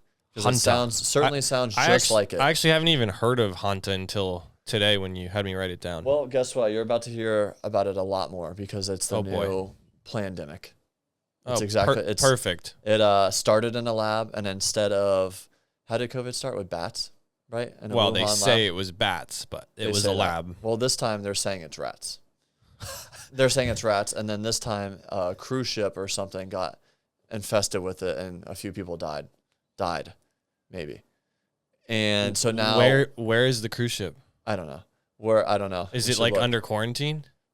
Maybe look. All right, hold on. It's, I'm gonna do a quick it- Google on Hanta. It is exactly the same start like COVID did, and they are pushing it heavy. And guess what? There's a preventative vaccine for it. We just Really? need all these vaccines. When did it come out? When did the preventative vaccine come out? I'm not exactly sure, but it's hot and ready for everyone that has this thing going on. It's insane. You're right. May 8th, 6 confirmed, 2 suspected cases of hantavirus. Two, brother. 3 people died, dude. Supposedly. But dude, people have died from like minute viruses before, but Just like you said, likely originated from rodent exposure. so funny, dude. It's insane. Wow. It's crazy. So the hantavirus is the next pandemic, bro.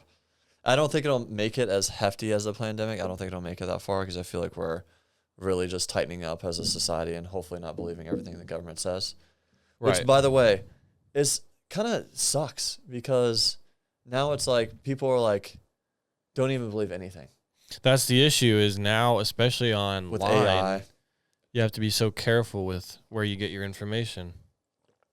And dude, even me right now, I'm reading this, but I know that like you're like skeptical.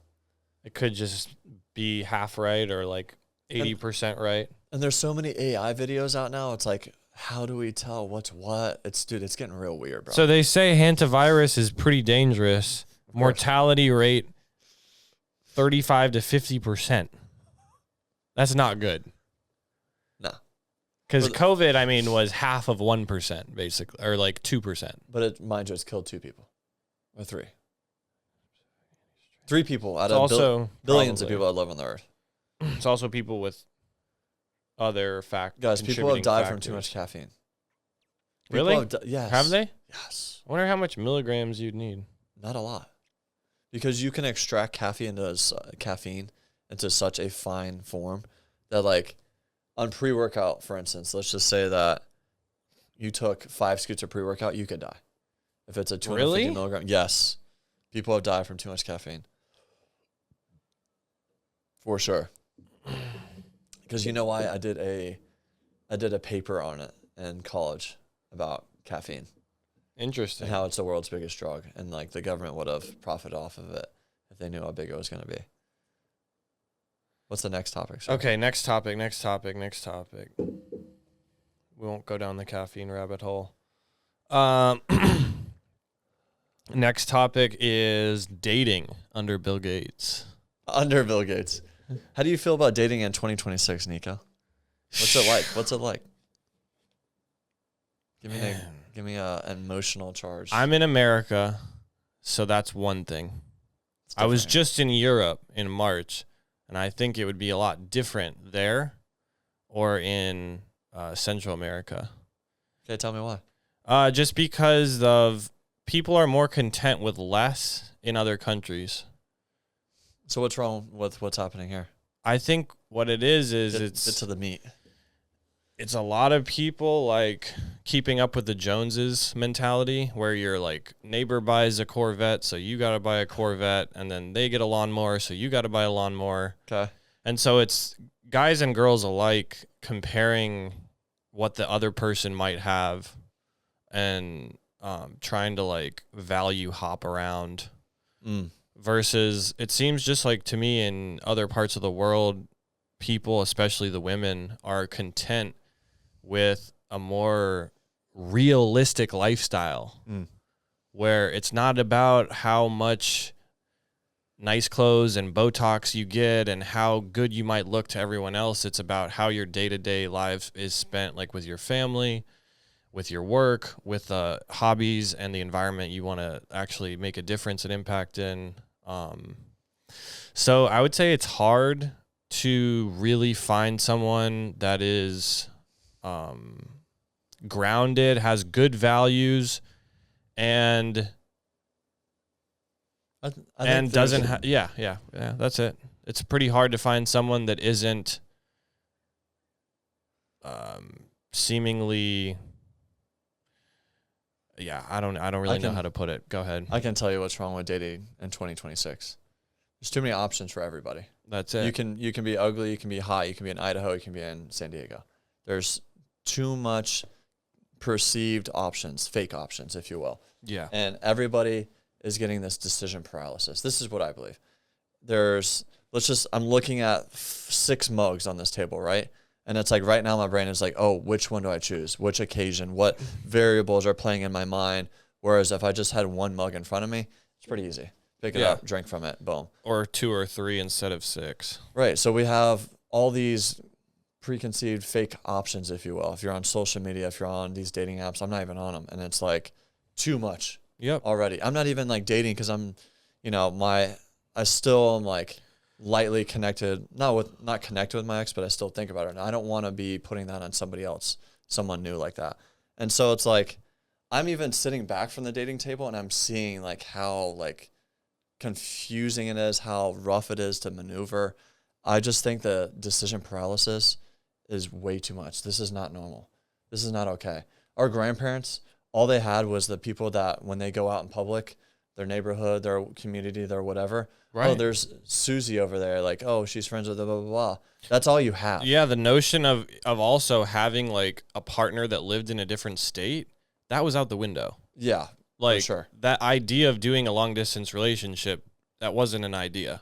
It didn't exist. Once again, another option. Right. Is like, oh, like there's a pretty... He lives in this place, but we could do long distance and... Right. And do FaceTime, and then once a month he can come here, and once a month I'll go there. And the human connection isn't the same. You're on fucking FaceTime now. It's just and now instead of dating 5 other decent options in your community, you're going to go out with this guy. Just like that girl we met who's dating a guy in Wisconsin. Who's removed herself from the dating pool here in Southern California to date a guy in Wisconsin because they matched up on a value to me that had little to no impact for the health and quality of that relationship. Crazy. It's pretty wild. Decision paralysis, dude, is dating. So that also, she's removed. Actually, everyone says technology connects us, right? Because of technology, her energy is now removed from the community. It's only going to some guy who's in a different community. That's like being outsourced. Yeah. Another thing with dating, shocking. People are like outsourcing their conversations to like AI.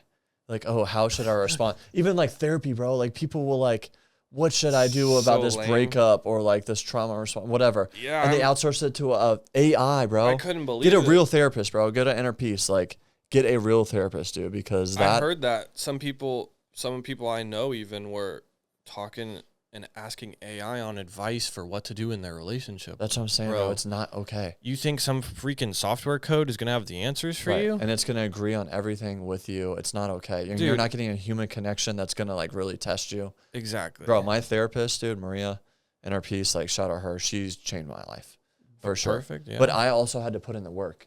And guess what AI is not going to make you do?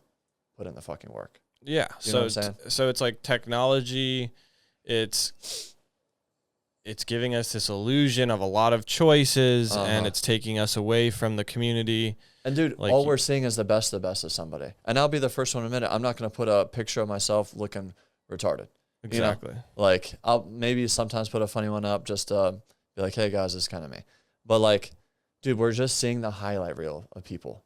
That's it. And it's like, even me, like I'll like see like, a pretty woman, be like, wow, like, and I start imagining things and like, but that's the best of the best. That's what you're getting, like the best of the best. You're not going to see her, and luteal without makeup and all this. And believe me, I want to support her on that. But like, dude, it's fake. It's fake, it is bro. fake. It's fake. That's completely fake. It's tough. And it's a shame. Yeah, it's definitely, I think, taken away than added. Yeah.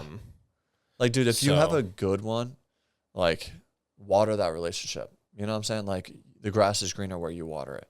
For sure. And like, dude, past relationships, I've looked outside the relationship and peeked over the fence, like, oh, what else is out there? Like, not watering my own by far. That's it. Yeah. It's not healthy. And it's not healthy for sure. Yeah. And man, yeah, and that also, this age of everything online doesn't help with that. Cause like before you weren't really exposed to all that. Now it's like, and you're also not having to sit with your feelings now. You can just get endorphins and serotonin from scrolling reels. You wouldn't have to sit with like, fuck, like, oh, I fucked up. Like, let me actually like think about this. Exactly. And like, why not to do it again? Or, oh, I really care about her. Like, let me like go talk to her, Yeah. Whereas now it's like, dating I can and be marriage, so removed. It's crazy because dating and marriage used to be like, it was just a thing, like, I think more that people did out of necessity than anything, because especially a couple hundred years ago, as the U.S. was being formulated, you needed a big family. Yeah, in the colonies and stuff. Imagine you're in a colony, there's a couple hundred people. There might be only 20 other girls or guys your age, or 30 other that are compatible. And then at a certain age, to have extra help around Needed. and to have synergy where half the day he's going to do this and she's going to do this, that helps ease of life, you know? And I think it really, like, people deviated from that and the values changed. And it's funny, like, back in the day, by the time people were 30, man, they were on to their 6th kid and they had been working for 10 years. And it's also tougher too. They're raising a family. You could buy a house. Yeah. Like today, like, dude, average American dude, forget about buying a house. Yeah. Unless it's like a 1960s house in Florida. And it just seems like people don't want to have families really, or don't value a family dynamic. It's all like me. Let me pursue my job thing. Has pressured us into that. Right. I think subconsciously the system has formulated us into thinking that you don't need a family unit. And I think really, especially on the girl side of the equation, where it's like, guys, we need to produce and create income and create money and businesses and all that stuff. But I think, and it's great that for women to like have equality and have all the same abilities to take opportunities in life, but also just remember like what it is to be a caretaker and someone that's there to nurture and nest. Mm-hmm. We're there to build the perimeter, and I think the woman, but the system has carried us away from both of those roles. Exactly. It's now allowed us to be so independent that we're almost asexual in a way. You know, right. No one needs to be a protector or a nurturer, right? Because no one's getting married anymore. Not anymore, but like it's rare. The family unit isn't as desired. And if they do get married, the woman usually doesn't want to stop her own pursuits. And it's not that she has to at all, but it's like, what's the end goal? Is it just for both of you to become like these kind of rich people where you're having nannies raise your kids and no one's actually instilling values? Or is it that you guys maybe both work a little less, or the woman works a little less, and now the kids have one-on-one which is tough contact? Because now most of the time both parents have to work. A lot of the time. Is that 100%? Fuck, dude. It's scary. Especially to like eat well and try to be healthy and stuff. Yeah. So it's sad, bro. So yeah, the cost of living, I think also just people's personal experiences too. A lot of Americans aren't getting out of the country and seeing what the rest of the world is like. And so they have this very like shuttle view. Whereas like if you have been a world traveler, you might want to have kids quicker or whatnot, or have, you know, instill different values in them. Whereas the people that have just born and raised here, white picket fence life, repeat, they're not giving any more stimulus to that kid, you know? Yes. Yeah, it's interesting. It's interesting. It's interesting. And it's not to say like the old ways and the old values are like the best way. Like for me, I live a very different life. Take.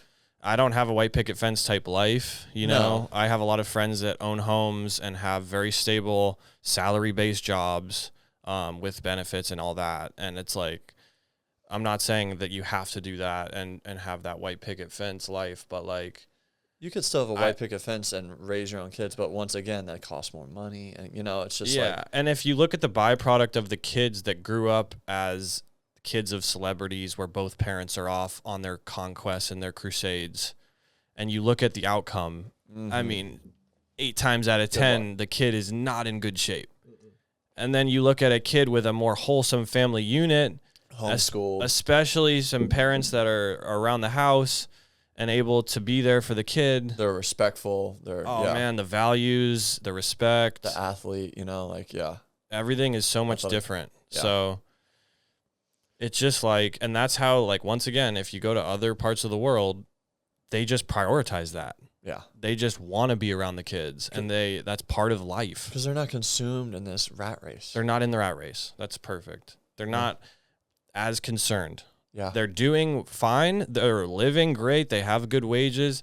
Bro, I would argue that I know fishermen in Garza in Costa Rica that have more quality of a life than a lot of people in America that both parents are working. They might be making each 80 G's a year or whatever. They have a couple kids. The day-to-day stress and the dynamic of day-to-day life is so much better down in Costa Rica on so many dimensions, even though you could say, oh, the guy in Costa Rica only makes $25,000 a year, or even less, could be $15,000 a year, you know? But guess what? It doesn't cost a bunch of money to go live your life. So that money goes very far. And you can have, with that comes also the trade of less stress. Yeah. Which, dude, stress kills you. Wow. That was great, bro. That was over 2 hours of 2 hours, mostly 5 minutes. coffee content. That's it, yeah. Coffee, bro. We broke it down. Like, I'm so grateful to have been on these trips with you, man, to where I get to, you know, tag along and ride on your coattails as someone that just wants to enjoy good coffee, be in the jungle, go surfing, enjoy the vibe, go surfing. Like, so grateful, man, because, you know, without you, I wouldn't have done that. Wouldn't have traveled to Costa Rica, to El Salvador, to Nicaragua. Like, dude, I'm so grateful of you, bro, big time. Of many things. Thank you, likewise. But especially of like the coffee and surf trips, and like now I will 100% for the rest of my life have the best quality coffee. Yes. Like, how cool is that?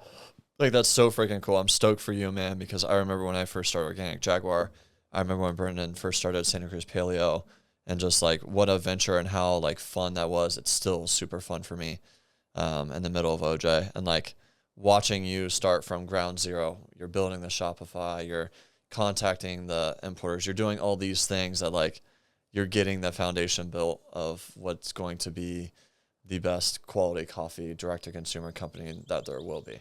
So I'm stoked for you, bro. Thank you, man. Healthy Morning.